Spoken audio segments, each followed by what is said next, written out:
இன்றைக்கு chapter number 23 நாம் ஏற்கனவே பார்த்திருக்கிறோம். Evidence in enquiries and trials. Enquiries என்று சொன்னாலே நீதிபதி அல்லது நீதிமன்றம் இவர்களால் விசாரணை செய்ய கூடாத மற்ற விசாரணை. ஒரு ஆடிஓ, அதாவது ஒரு சப் கலெக்டர் ஒரு 174 விஷயமாக விசாரிக்கிறான்னு சொன்னா அதுக்கு பேரு enquiry under section 2G of CRPC. அந்த இடத்துல ஒரு நீதிபதி கிடையாது, ஒரு நீதிமன்றம் விசாரணை செய்யவில்லை. அதற்கு மாறாக ஒரு சப் கலெக்டர் விசாரணை செய்கிறார். ஒரு சந்தேகத்திற்கு இடமான முறையில் ஒரு மரணம், suspicious manner of death under section 174 CRPC. அந்த இடத்துல செய்யறார், சப் கலெக்டர் விசாரணை செய்யறாருன்னா அதுக்கு பேர் வந்து இன்கொயரி. இதை பற்றி CRPC under section 2 clause G சொல்றாங்க. இதைத்தான் சாப்டர் நம்பர் 23 ஒரு கிளான்ஸ் ஒருவரி செய்திகளாக பார்த்து விடலாம். சாப்டர் நம்பர் 23 அண்டர் செக்ஷன் 272 நீதிமன்ற மொழி. நீதிமன்ற மொழி என்று சொன்னால் ஒரு உயர் நீதிமன்றத்திற்கு கீழே இருக்கக்கூடிய அனைத்து கீழமை நீதிமன்றங்களும் அந்த மாநில மக்களால் பேசக்கூடிய மொழி. தமிழ்நாட்டை பொறுத்தவரை ஹைகோர்ட் கண்ட்ரோல்ல இருக்கக்கூடிய அனைத்து கீழமை நீதிமன்றங்களும் தமிழில் தான் மனு தாக்கல் செய்யலாம், தமிழில் பேசலாம். Under section 272. இதுவே உயர் நீதிமன்றம் உச்ச நீதிமன்றம் என்று சொன்னால் அண்டர் ஆர்டிகல் 348 வந்து அவங்களுக்கு court language is English. Under section 273 சொல்றாங்க, ஒரு எவிடன்ஸ் எடுக்கணும்னு சொன்னா எதிரியின் முன்பாகத்தான் சாட்சியம் எடுக்க வேண்டும். கோர்ட்ல எதிரி ஆஜர்படுத்திருப்பாங்க, அப்பதான் சாட்சி வந்திருப்பாங்க, அரசு தரப்பு வழக்கறிஞரை விசாரணை செய்வாங்க. அதன் பின்பு டிஃபென்ஸ் கவுன்சில் அது கிராஸ் பண்ணுவாங்க. இதுதான் முறை. அப்ப எவிடன்ஸ் யார் முன்பாக எடுக்கப்பட வேண்டும்? குற்றம் சுமத்தப்பட்டவரின் முன்பாக எவிடன்ஸ் எடுக்க வேண்டும். இதற்கு விதிவிலக்கு 299 CRPC, 164 subsection 5 capital A and small a, இதெல்லாம் விதிவிலக்கு. அண்டர் செக்ஷன் 274 ஒரு சம்மன் கேஸ் வந்து விசாரிக்கிறாங்கன்னா அதை எவ்வாறு விசாரணை செய்து பதிவு செய்வது சம்பந்தமாக. அண்டர் செக்ஷன் 275 ஒரு வாரண்ட் கேஸ் விசாரிக்கிறாங்கன்னா அந்த விசாரணை எவ்வாறு பதிவு செய்வது.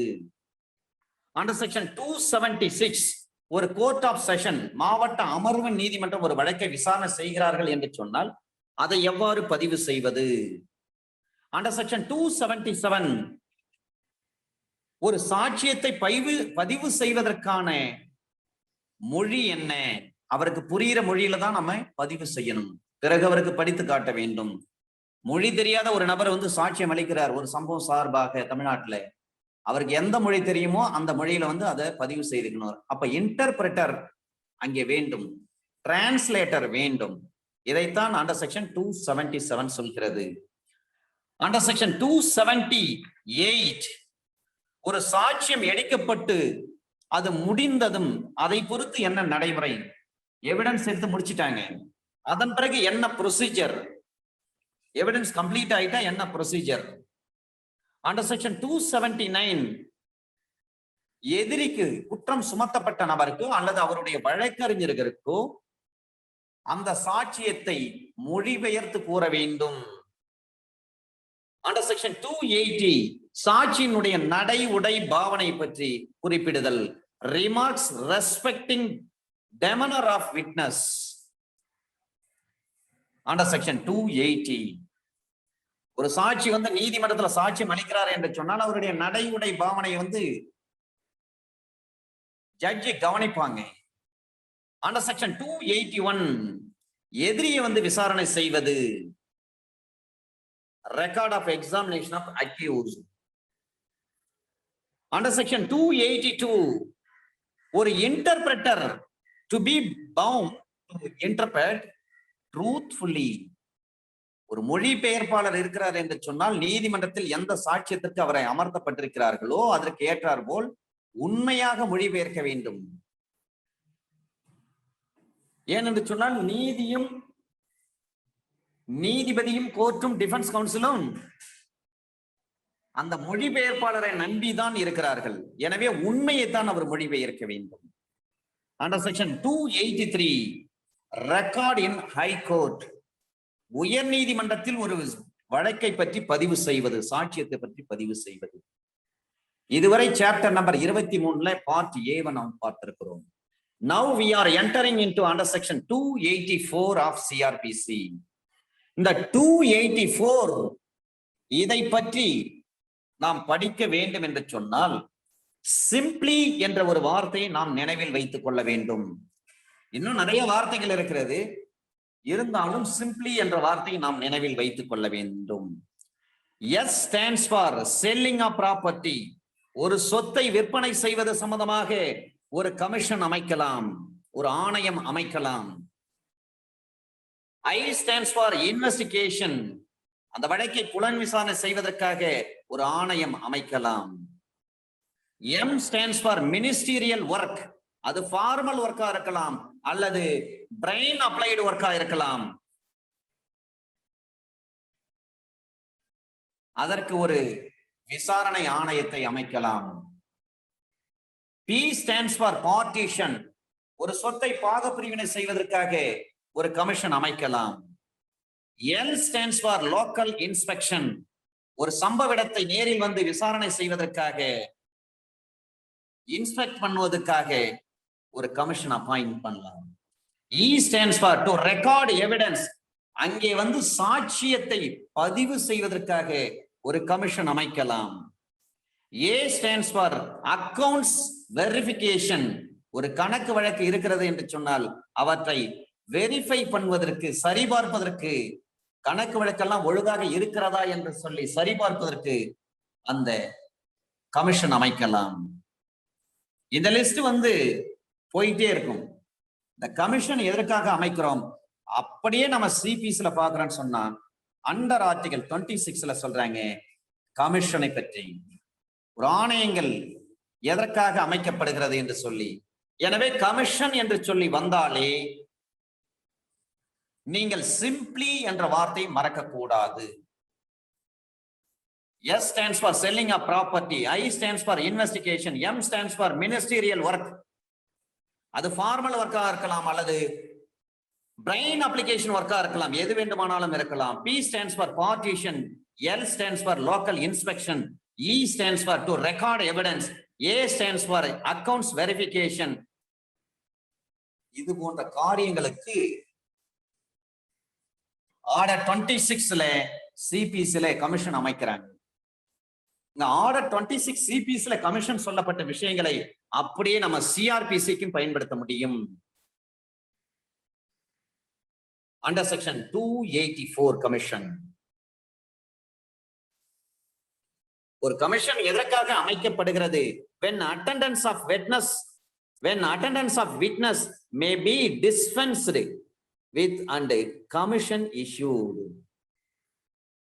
Under section 284 CRPC, சாட்சி முன்னிலையாவதை எப்பொழுது தவிர்த்து ஒரு ஆணை பிறப்பிக்கப்படலாம் என்பது.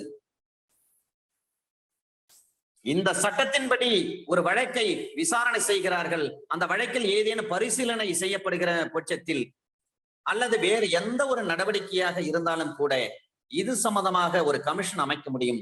அந்த கமிஷன் அமைப்பதனுடைய நோக்கம் நீதியின் நலனை நிறைவேற்றுவதாக இருக்க வேண்டும், நீதியின் நலனுக்கு உகந்ததாக இருக்க வேண்டும். In the interest of justice, the commission has to be formed by the court. ஒரு சாட்சியை ஒருவரை விசாரிப்பது அவசியமாக இருக்கிறது. சிஆர்பிஎஸ்ல 284 இருந்து சொல்லப்பட்ட அதே விஷயங்கள் தான் ஆர்டர் 26 சொல்றாங்க. மோர் ஆர் லெஸ் ஒன்னா தான் இருக்கும் ரெண்டுமே.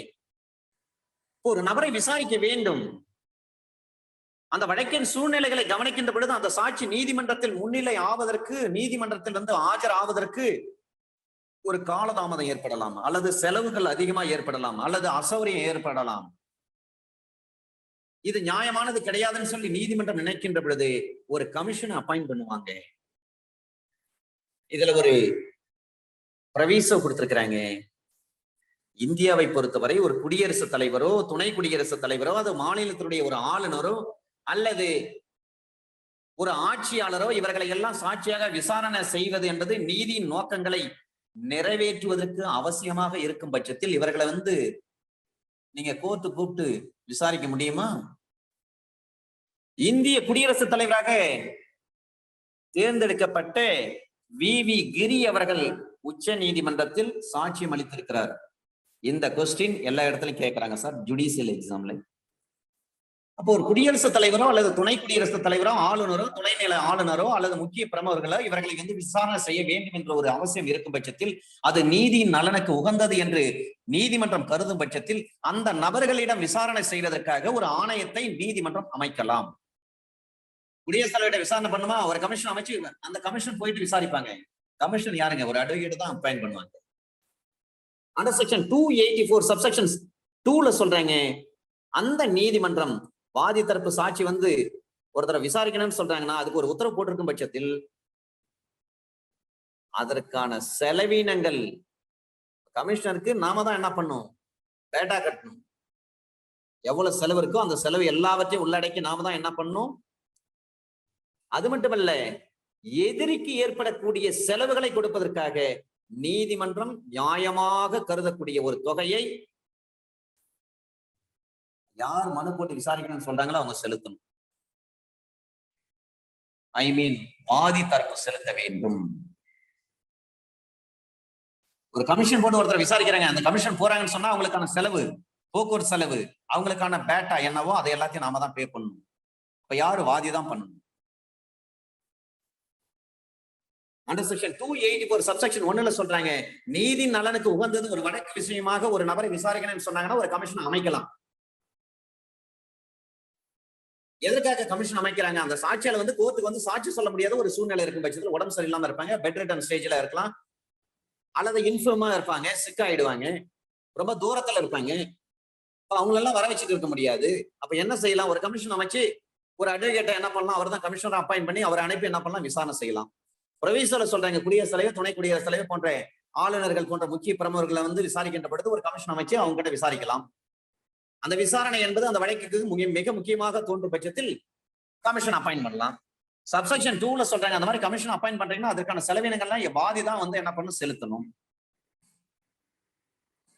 அண்டர் செக்ஷன் 285 ஒரு commission to whom to be issued, யாருக்கு எதிராக ஒரு ஆணை பிறப்பிக்கப்பட வேண்டும் அதை பற்றி சொல்றாங்க. அண்டர் செக்ஷன் 285 ஒரு சாட்சி இந்த டிவிஷன்ல தான் இருக்கிறார், குறிப்பிட்ட டிவிஷன்ல இருக்கிறார். அந்த டிவிஷன்ல இருக்கக்கூடிய ஒரு சாட்சி இருக்கிறாருன்னு சொன்னா ஒரு மெட்ரோபாலிட்டன் சீஃப் மெட்ரோபாலிட்டன் மேஜிஸ்ட்ரேட்டோ அல்லது ஒரு சிஜேஎம்ஓ சீஃப் ஜுடிஷியல் மேஜிஸ்ட்ரேட்டோ, ஒரு தலைமை பெருநகர் நடுவர் அல்லது தலைமை நீதித்துறை நடுவர், அவருடைய வட்டார எல்லைக்குள் அந்த சாட்சி எங்கே காணப்படுகிறாரோ அந்தந்த சூழ்நிலைகளுக்கு ஏற்ப, நிலவரத்திற்கு ஏற்ப அந்த தகவலை ஒரு மெட்ரோபாலிட்டன் மேஜிஸ்ட்ரேட் அல்லது சிஜிஎம் அவங்களுக்கு ஒரு ஆர்டர் மூலமாக குறிப்பிட்டு அனுப்பணும்.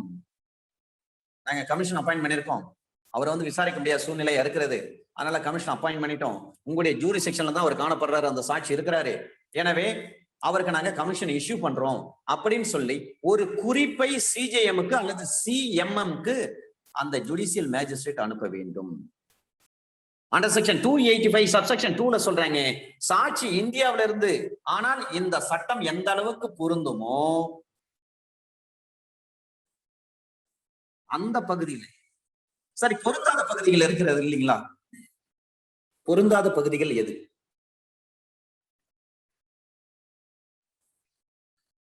நாகாலாந்திற்கு சிஆர்பிசி பொருந்தாது, சிபிசி பொருந்தாதுன்னு சொல்றாங்க. கிழக்கு கோதாவரி, மேற்கு கோதாவரி சிபிசி பொருந்தாதுன்னு சொல்றாங்க. அப்ப ட்ரைபல்ஸ் ஏரியாவுக்கு சிபிசி சிஆர்பிசி பொருந்தாதுன்னு நம்ம ஏற்கனவே பார்த்திருக்கிறோம். இந்த சட்டம் இந்தியாவிலிருந்து அல்லது இந்த சட்டம் எங்கெங்கே பொருந்துமோ அந்த பகுதியை தவிர்த்து வேற ஒரு பகுதியில சாட்சி இருக்கிறாருன்னு சொன்னா, இப்ப மத்திய அரசாங்கம் தான் என்ன பண்ணுவாங்க, ஒரு நோட்டிபிகேஷன் கொடுப்பாங்க. ஒரு நோட்டிபிகேஷன் கொடுத்து அந்த நீதிமன்றம் அல்லது அந்த ஆபீசருக்கு, கோர்ட் ஆபீசருக்கு அதை அனுப்புவாங்க. கமிஷன் விசாரிக்கலாமானா இந்தியாவுக்கு வெளியில விசாரிக்கலாம். இந்த சட்டம் எங்கெங்கே பொருந்தாமல் இருக்கிறதோ அந்த பகுதியில் விசாரிக்கலாமா, விசாரிக்கலாம். அப்ப சென்ட்ரல் கவர்மெண்ட் தான் நோட்டிஃபை பண்ணணும். அண்டர் செக்ஷன் 285 சப்செக்ஷன் 3ல சொல்றாங்க, சாட்சி இந்தியாவுக்கு வெளியில இருக்கிறார், வேற ஒரு நாட்டுல இருக்கிறார். அந்த நாட்டுல இருக்கக்கூடிய அந்த சாட்சியை நம்ம விசாரிக்கணும். அப்ப குற்ற வழக்கு சம்பந்தமாக ஒரு சாட்சிகள் சாட்சியத்தை எடுப்பதற்காக அவர் எந்த நாட்டுல இருக்கிறாரோ அந்த நாட்டுடைய இடம் எந்த இடமோ அந்த நாடு மத்திய அரசாங்கத்தோடு ஒரு ஒப்பந்தம், ஒரு ட்ரீட்டி இருக்கும் பட்சத்தில் அந்த கமிஷன் ஆனது மத்திய அரசு இதற்காக குறிப்பிட்டிருப்பாங்க. இந்த வழக்கு சம்பந்தமா வெளிநாட்டுல நீங்க விசாரிக்கிறேன்னு சொன்னா கமிஷன் வந்து நீங்க வந்து இஷ்யூ பண்ணலாம், அப்பாயிண்ட் பண்ணலாம் அப்படின்னு சொல்லியிருப்பாங்க. அதை சென்ட்ரல் கவர்மெண்ட் தான் என்ன பண்ணுவாங்க, என்டார்ஸ்மெண்ட் பண்ணி அந்த நாட்டுக்கு அனுப்ப வேண்டும். சென்ட்ரல் கவர்மெண்ட் என்டார்ஸ் பண்ணணும். இந்த மாதிரி இந்த குற்ற வழக்கு இங்க நடந்தது, ஆனா சாட்சி அங்க அமெரிக்கால வந்து பெர்மனண்டா வேலை செய்யற இந்தியாவுக்கு வர முடியாத சூழ்நிலை இருந்துட்டு இருக்கு. வேற வழி இல்லை, அந்த வழக்கு முடிச்சாகணும். இந்த இன்ட்ரெஸ்ட் ஆஃப் ஜஸ்டிஸ் வந்து இந்த கமிஷன் வந்து ஃபார்ம் பண்ணிருக்காங்க. Court has formed the commission. எதுக்கு? டு என்கொயர் தி விட்னஸ், ஆனால் to record the statement of witness. அதற்காக கமிஷன் வந்து on the basis that the commission has been formed. உன்னை சென்ட்ரல் கவர்மெண்ட் என்ன பண்ணுவாங்கன்னா, ஏற்கனவே அந்த நாட்டோடு ஒப்பந்தத்தில் ஈடுபட்டு இருக்கும் பட்சத்தில், இரு நாடுகளுக்கிடையே ஒப்பந்தம் இருக்கும் பட்சத்தில் மத்திய அரசாங்கம் இதுக்கு என்டார்ஸ்மெண்ட் பண்ணி அனுப்புவாங்க. அதை பேஸ் பண்ணி நம்ம என்ன பண்ணணும், அந்த அதிகாரி யாரோ அந்த சென்ட்ரல் கவர்மெண்ட் ஆபீசர் அவர் தான் என்டார்ஸ் பண்ணுவாங்க. அவர்கள் மூலமாக அந்த கமிஷன் என்ன பண்ணும், செயல்படுத்த முடியும். Under section 286 execution of commissions. ஒரு கமிஷன் இருக்குதுன்னு சொன்னா அந்த கமிஷன் அடிப்படையில எதையெல்லாம் நிறைவேற்ற முடியும். ஒரு ஆர்டர் பாஸ் பண்ணிட்டாங்க, ஒரு சீஃப் மெட்ரோபாலிட்டன் மேஜிஸ்ட்ரேட் அல்லது சீஃப் ஜுடிஷியல் மேஜிஸ்ட்ரேட் இவர்களால் நியமிக்கப்படக்கூடிய ஒரு ஜுடிஷியல் மேஜிஸ்ட்ரேட்டோ அல்லது மெட்ரோபாலிட்டன் மேஜிஸ்ட்ரேட்டோ சிஎம்எம் வந்து அப்பாயிண்ட் பண்றாரு. யார பண்ணுவாங்க? எம்எம் அப்பாயிண்ட் பண்ணுவாங்க. சிஎம்எம் என்பது சீஃப் மெட்ரோபாலிட்டன் மேஜிஸ்ட்ரேட், பெருநகர குற்றவியல் தலைமை நீதிபதி. அவரு குற்றவியல் நீதிபதியை அந்த பெருநகர குற்றவியல் நீதிபதி அப்பாயிண்ட் பண்ணுவாரு. மெட்ரோபாலிட்டன் மேஜிஸ்ட்ரேட் அப்பாயிண்ட் பண்ணி ஒரு கமிஷன் இஷ்யூ பண்ணுங்கன்னு சொல்றாரு. அதை போலவே ஒரு சாதாரண மாவட்டமாக இருக்கும் பட்சத்தில் அங்கே இருக்கக்கூடிய சிஜேஎம் என்று சொல்லப்படக்கூடிய சீஃப் ஜுடிஷியல் மேஜிஸ்ட்ரேட், குற்றவியல் நீதித்துறை தலைமை நீதிபதி, அவர் சிஜேஎம் என்ன பண்ணுவாரு, ஜேஎம்க்கு உத்தரவு போடுவாரு.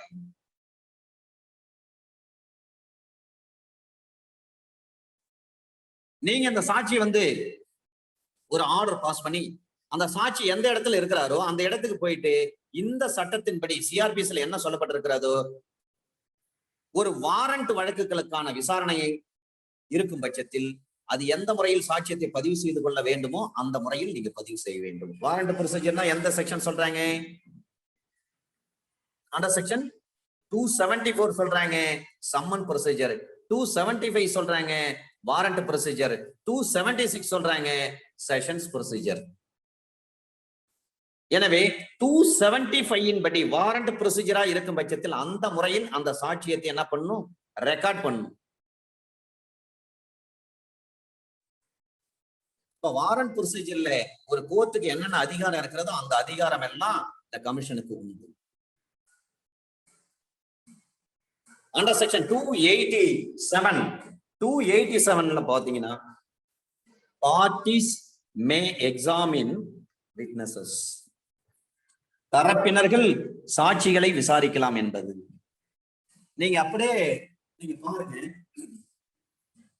இந்த சட்டத்தின்படி சிஆர்பிஎஸ்ஸின் படி ஏதாவது ஒரு ப்ரொசீடிங்ஸ் இருக்குது, அப்ப ஒரு கமிஷன் வந்து ஃபார்ம் பண்ணிட்டாங்க. ஒரு குற்ற வழக்கு சம்பந்தமாக அந்த பார்ட்டிஸ் எங்க இருக்கிறாங்களோ அவங்கள குறிப்பிட்டு அவங்களுக்கு ஒரு ஆணை பிறப்பிக்கிறாங்க. அந்த ஆணை யார் பிறப்பிப்பாங்க? ஒரு கோர்ட் அல்லது ஒரு ஜுடிஷியல் மேஜிஸ்ட்ரேட். இந்த பிரச்சனை, இந்த குற்ற வழக்கு தொடர்பாக இந்தந்த கேள்விகள்லாம் கேட்டாகணும், இதையெல்லாம் எழுத்துப்பூர்வமாக நாங்க எழுதி அனுப்புறோம். அப்ப அந்த ஜேஎம் அல்லது அந்த கோர்ட்ல இருக்கக்கூடிய கோர்ட் ஆபீசர் எது சம்பந்தமாக ஒரு குறிப்பு அனுப்பப்பட்டு இருக்கிறதோ, அது நிறைவேற்றுகிற கடமை அளிக்கப்பட்டுள்ளதோ, அந்த நடுவர் அல்லது அந்த கோர்ட் அல்லது அந்த கோர்ட் ஆபீசர் அந்த வினாக்களை, அந்த கொஸ்டின்ஸை அதை வைத்துக் கொண்டு சாட்சி என்ன பண்ணலாம், விசாரணை செய்வது சட்டப்பூர்வமா இருக்கும். கொஸ்டினே ரெடி பண்ணி அனுப்பிடுவாங்க. கேள்வி இப்படித்தான் இருக்கணும், இந்த கேள்வியை ஃபாலோ பண்ணி மேஜிஸ்ட்ரேட் கேட்கலாம் அல்லது மேஜிஸ்ட்ரேட் கோர்ட்ல இருக்கக்கூடிய ஆபீசர்ஸ் கேட்கலாம். ஏற்கனவே ஃப்ரேம் பண்ணி கொடுத்திருக்கிறாங்க கொஸ்டினை. அதன் அடிப்படையில அந்த கேள்விகளை கேட்க முடியும். இப்படியும் கமிஷன் அமைச்சு விசாரிக்கலாம். கொஸ்டினை ஃப்ரேம் பண்ணி கொடுத்துருவாங்க. ஏனென்று சொன்னால் அந்த வழக்கு சம்பந்தமாக அந்த பிரச்சனை தீர்ப்பதற்கு அதுக்கு தேவையான ரெலவென்ட் கொஸ்டினை தான் அவங்க என்ன பண்ணணும், ப்ரிப்பேர் பண்ணி கொடுப்பாங்க.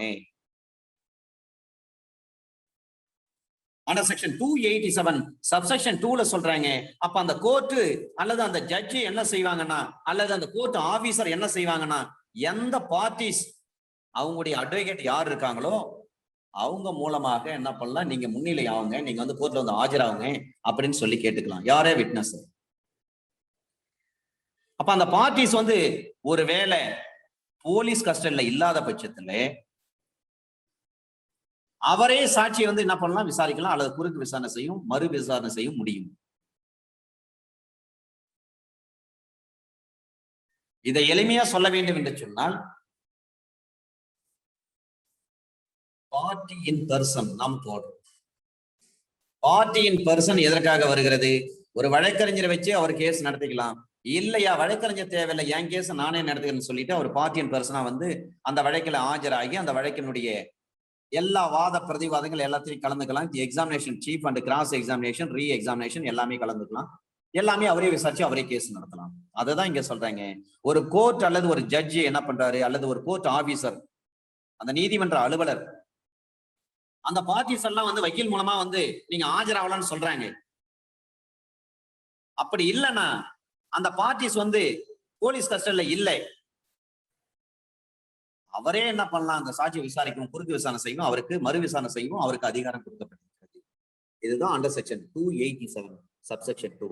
சப்செக்ஷன் 1ல சொல்றாங்க, கேள்விகளை, அந்த வழக்கு சம்பந்தமாக கேள்விகளை அவர்களே தயார் செய்து கொடுத்து அந்த அந்த கேள்விக்கான அந்த கடிதங்கள், அந்த குறிப்புகள் அதையெல்லாம் பெற்றுக்கொண்ட நடுவர் அல்லது கோர்ட் ஆபீசர் அல்லது அந்த கோர்ட் அவங்க என்ன பண்ணலாம், சாட்சி கிட்ட அந்த கேள்விகளை அப்படியே படிச்சு அந்த கேள்விகளை அப்படியே கேட்கலாம். அதாவது லீடிங் கொஸ்டினாவே இருக்கும் அது ஏறக்குறைய.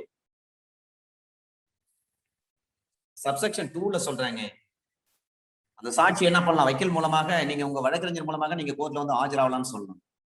ஆஜரான பிறகு நம்ம பார்ட்டி விசாரணை செய்யறவர் போலீஸ் காவல்ல இருக்கிறாரா இல்லையான்னு பார்ப்பாங்க. இல்லைன்னா பரவாயில்ல, அவரே விசாரிக்கலாம்.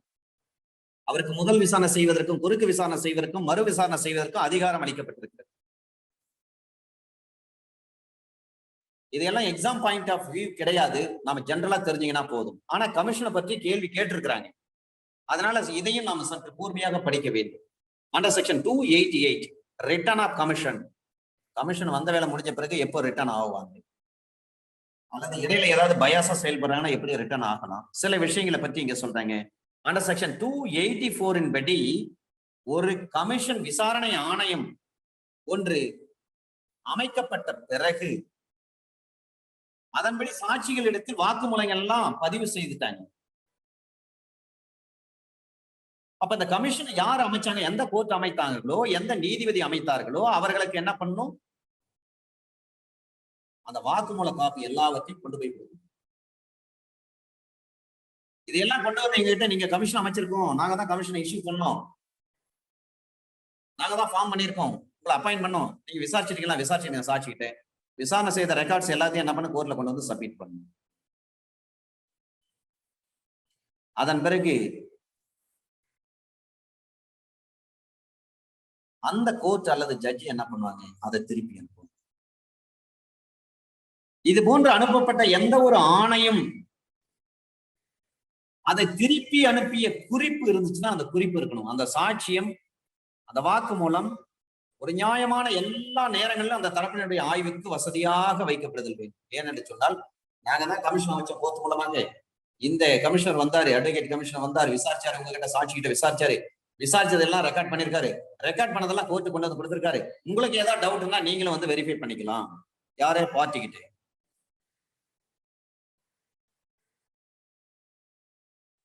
அப்ப நியாயமான விதிவிலக்கு இருக்கும் பட்சத்தில் ஒரு ரீசனபிள் எக்ஸப்ஷன் ஏதாவது இருந்துச்சுன்னா, if there is any reasonable exceptions, அதற்கு உட்பட்டுத்தான் எந்த ஒரு பார்ட்டியாக இருந்தாலும் சரி அதை சாட்சியமாக பயன்படுத்த முடியும்.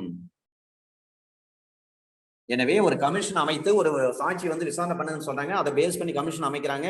அந்த கமிஷனர் நேரா போறாரு, சாட்சி கிட்ட வந்து ஸ்டேட்மெண்ட் ரெக்கார்ட் பண்றாரு, ரெக்கார்ட் பண்ணப்பட்டதை எல்லாத்தையும் என்ன பண்ணு கோர்ட்டு கொண்டு வந்து அவர் என்ன பண்ணு ப்ரொடியூஸ் பண்றாரு. ப்ரொடியூஸ் பண்ணப்பட்ட பிறகு அந்த கமிஷனர் திருப்புறாங்க. அது வந்து என்ன செய்யணும், கட்டுல அந்த பண்டல்ல இணைக்க வேண்டும். அந்த கேஸ் கட்டோட இந்த விசாரணை கமிஷன் பண்ணாங்க இல்லைங்களா, விட்னஸ் கிட்ட ஸ்டேட்மெண்ட் ரெக்கார்ட் பண்ணாங்க பாருங்க, அந்த காப்பியை கேஸ் பண்டலோட இணைக்க வேண்டும். பார்ட்டிஸ் எப்ப வேணாலும் வந்து அதை பார்வையிடலாம். அண்டர் செக்ஷன் 288 சப்செக்ஷன் 2ல சொல்றாங்க, அது மாதிரி ஒரு கமிஷன் அமைத்து ஒரு சாட்சி கிட்ட வாக்குமூலம் ஏதாவது பெற்றிருக்கிறாங்க சொன்னா, சாட்சிய சட்டத்தின் அண்டர் செக்ஷன் 33 படி விதிக்கப்பட்ட நிபந்தனைகளின் படி தான் இருக்கணும். நீங்க ஏழு நாளெல்லாம் போயிட முடியாது. அதன்படிதான் நீங்க செயல்படணும். அப்ப 33 எதை பற்றி பேசுகிறது அதை நாம் தெரிந்து கொள்ள வேண்டும். 32 நமக்கு தெரியும், டிடி, அது டையிங் டிக்ளரேஷன் நமக்கு நல்ல தெளிவாக தெரியும். Under section 33 of Indian evidence act. ஏன்னா 32க்கு வந்து நிறைய விஷயங்கள் இருக்கும், நிறைய ஜட்ஜ்மெண்ட்ஸ் இருக்கும். அது வந்து இந்த 32 வந்து தனியாவே நம்ம ஒரு சாப்டராவே எடுத்துக்கலாம், ஒரு தனி சாப்டராவே அதை வச்சு நடத்தலாம். அந்த அளவுக்கு அவ்வளவு விஷயங்கள் இருக்கு அந்த 32ல.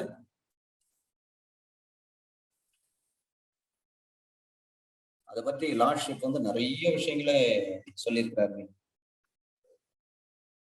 Relevancy of certain evidence for proving in subsequent proceedings the truth of facts therein stated.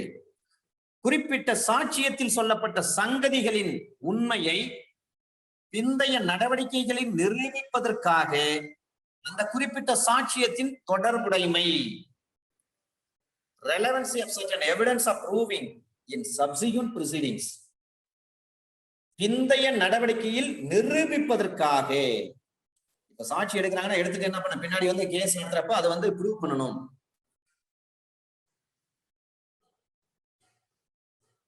ஒருபட்ச தீர்ப்பு இருக்குது, எக்ஸ்பார்ட்டி எவிடன்ஸ் இருக்காங்க, அந்த தீர்ப்புல வந்து ரத்து பண்ணு சொல்லிட்டு ஒரு மனு போடுறான்னு சொன்னா அது வந்து எக்ஸ்பார்ட்டி நடவடிக்கையில் எடுக்கப்பட்ட சாட்சியமாக ஏற்றுக்கொள்ளப்படுமான்னா படாது.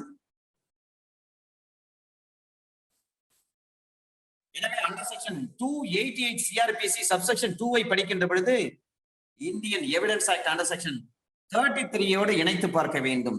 அதில் என்னென்ன நிபந்தனைகள் விதிக்கப்பட்டிருக்கிறதோ அந்த நிபந்தனையின் அடிப்படையில் தான் ஒரு நீதிமன்றத்தில் நடக்கக்கூடிய அந்த வழக்கில் அதன் பின்னிட்டு எந்த ஸ்டேஜ்லயும் சரி, அட் எனி ஸ்டேஜ் சப்சிக்வெண்டா என்ன பண்ண முடியும், அந்த கமிஷன் மூலமாக அமைக்கப்பட்டு அந்த கமிஷனர் போயிட்டு சாட்சி கிட்ட விசாரணை செய்து அந்த ரெக்கார்டு இருக்கு பாருங்க, குறிப்பு, அதை சாட்சியமாக பயன்படுத்தலாம். அதை எப்பொழுது பயன்படுத்தலாம், அந்த வழக்கின் பிந்தைய நடவடிக்கைகளில் எந்த நேரத்திலும்.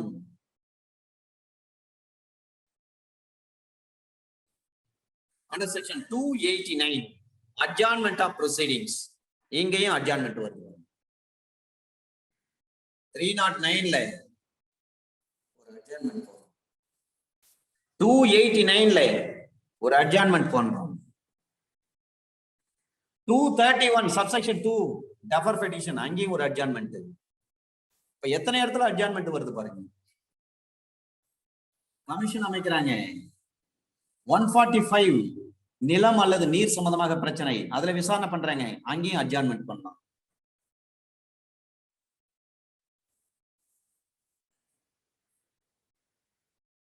அண்டர் செக்ஷன் 284 படி ஒரு ஆணையம் அமைக்கிறாங்க, விசாரணை ஆணையம். அந்த கமிஷன் அமைத்த பிறகு அந்த வழக்கு சம்பந்தமாக அந்த கமிஷன் எல்லா ப்ரொசீடிங்ஸையும் எக்ஸிக்யூட் பண்றாங்க. எக்ஸிக்யூட் பண்ணி அவங்க ரிட்டர்ன் ஆகுற வரை அந்த வழக்கை ஒரு குறிப்பிட்ட காலகட்டத்திற்கு ஒத்திவைக்கலாம். கமிஷன் இன்னைக்கு அமைக்கிறாங்க, அமைக்கப்பட்ட பிறகு அந்த ஆர்டர்லாம் அடிச்சு வந்து ஒரு அட்வொகேட்டை அப்பாயிண்ட் பண்ணுவாங்க, இவர் தான் கமிஷனர் அப்படின்னு சொல்லிட்டு. அவரு சம்பவ இடத்துக்கு போயிட்டு அல்லது சாட்சி எங்கே இருக்கிறாங்களோ அந்த இடத்துக்கு போயிட்டு அவர் ஒரு தேதி பிக்ஸ் பண்ணி முறையா அறிவிப்பு கொடுத்து 2 தரப்பும் வர வைத்து அதன் பிறகுதான் அவர் என்ன பண்ணாரு, விட்னஸ் எங்க இருக்கிறாங்களோ அவங்க கிட்ட டெபோசிஷன் எல்லாம் ரெக்கார்ட் பண்றாரு. ரெக்கார்ட் பண்ணிட்டு அதன் பிறகு திரும்ப கோர்ட்டுக்கு வரணும், அது எல்லாத்தையும் கொண்டு வந்து கோர்ட்ல சப்மிட் பண்ணணும். அது வரையில அந்த வழக்கை என்ன பண்ணணும், ஒத்தி தான் வைக்கணும், விசாரிக்க கூடாது. இதுதான் under section 289. Under section 290 execution of foreign commissions. வெளிநாட்டுல இருந்து ஒரு கமிஷன் போடுறாங்க. இப்ப 256 257 படி, இப்ப 286 287 படி 286 எதை பற்றி பேசுகிறது, எக்ஸிகியூஷன் ஆஃப் கமிஷன்ஸ், ஆணைகளை நிறைவேற்றுதல் பற்றி பேசுறாங்க. 287 எதை பற்றி பேசுகிறது, பார்ட்டிஸ் மே எக்ஸாமின் விட்னஸஸ், தரப்பினர்களே அந்த சாட்சி விசாரணை செய்யலாம், அதை பற்றி பேசுகிறது. இப்ப 286 287 சிஆர்பிசியின் படி இந்த 2 செக்ஷன்லும் எந்தெந்த விஷயங்கள் சொல்லப்பட்டிருக்கிறதோ, இது எந்த அளவு பகுதி வரை அந்த ஆணையம் ஒரு ஆணையம் என்று நிறைவேற்றப்படுகிறதோ, ஒரு கமிஷன் போட்டிருக்காங்க, எக்ஸிக்யூட் பண்றாங்க, அவர்கள் எக்ஸிக்யூட் பண்ணிட்டு திரும்ப வருவது வரை அது எது எது தொடர்புடையதோ அந்த அளவு பகுதியில 284 படி ஒரு கமிஷன் பிறப்பிக்கப்பட்டிருக்கும் பட்சத்தில் அந்த ஆணைகளுக்கு பொருந்துவது போன்றே இதற்கு பின் சொல்லப்பட்ட நீதிமன்றங்கள், நீதிபதிகள், நடுவர்கள் யாராவது ஒரு கமிஷன் அப்பாயிண்ட் பண்ணியிருக்காங்கன்னு சொன்னா அதுக்கும் பொருந்தும்.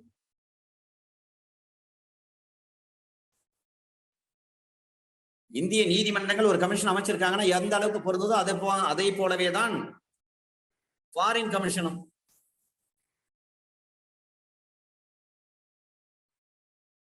இப்ப 286 அண்டர் செக்ஷன் 286 அண்டர் செக்ஷன் 287 சிஆர்பிஸ்ல அண்டர் செக்ஷன் 288 சிஆர்பிஸ்ல என்னென்ன விஷயங்கள் சொல்லப்பட்டிருக்கிறதோ அது அப்படியே இந்த கமிஷனுக்கும் பொருந்தும்.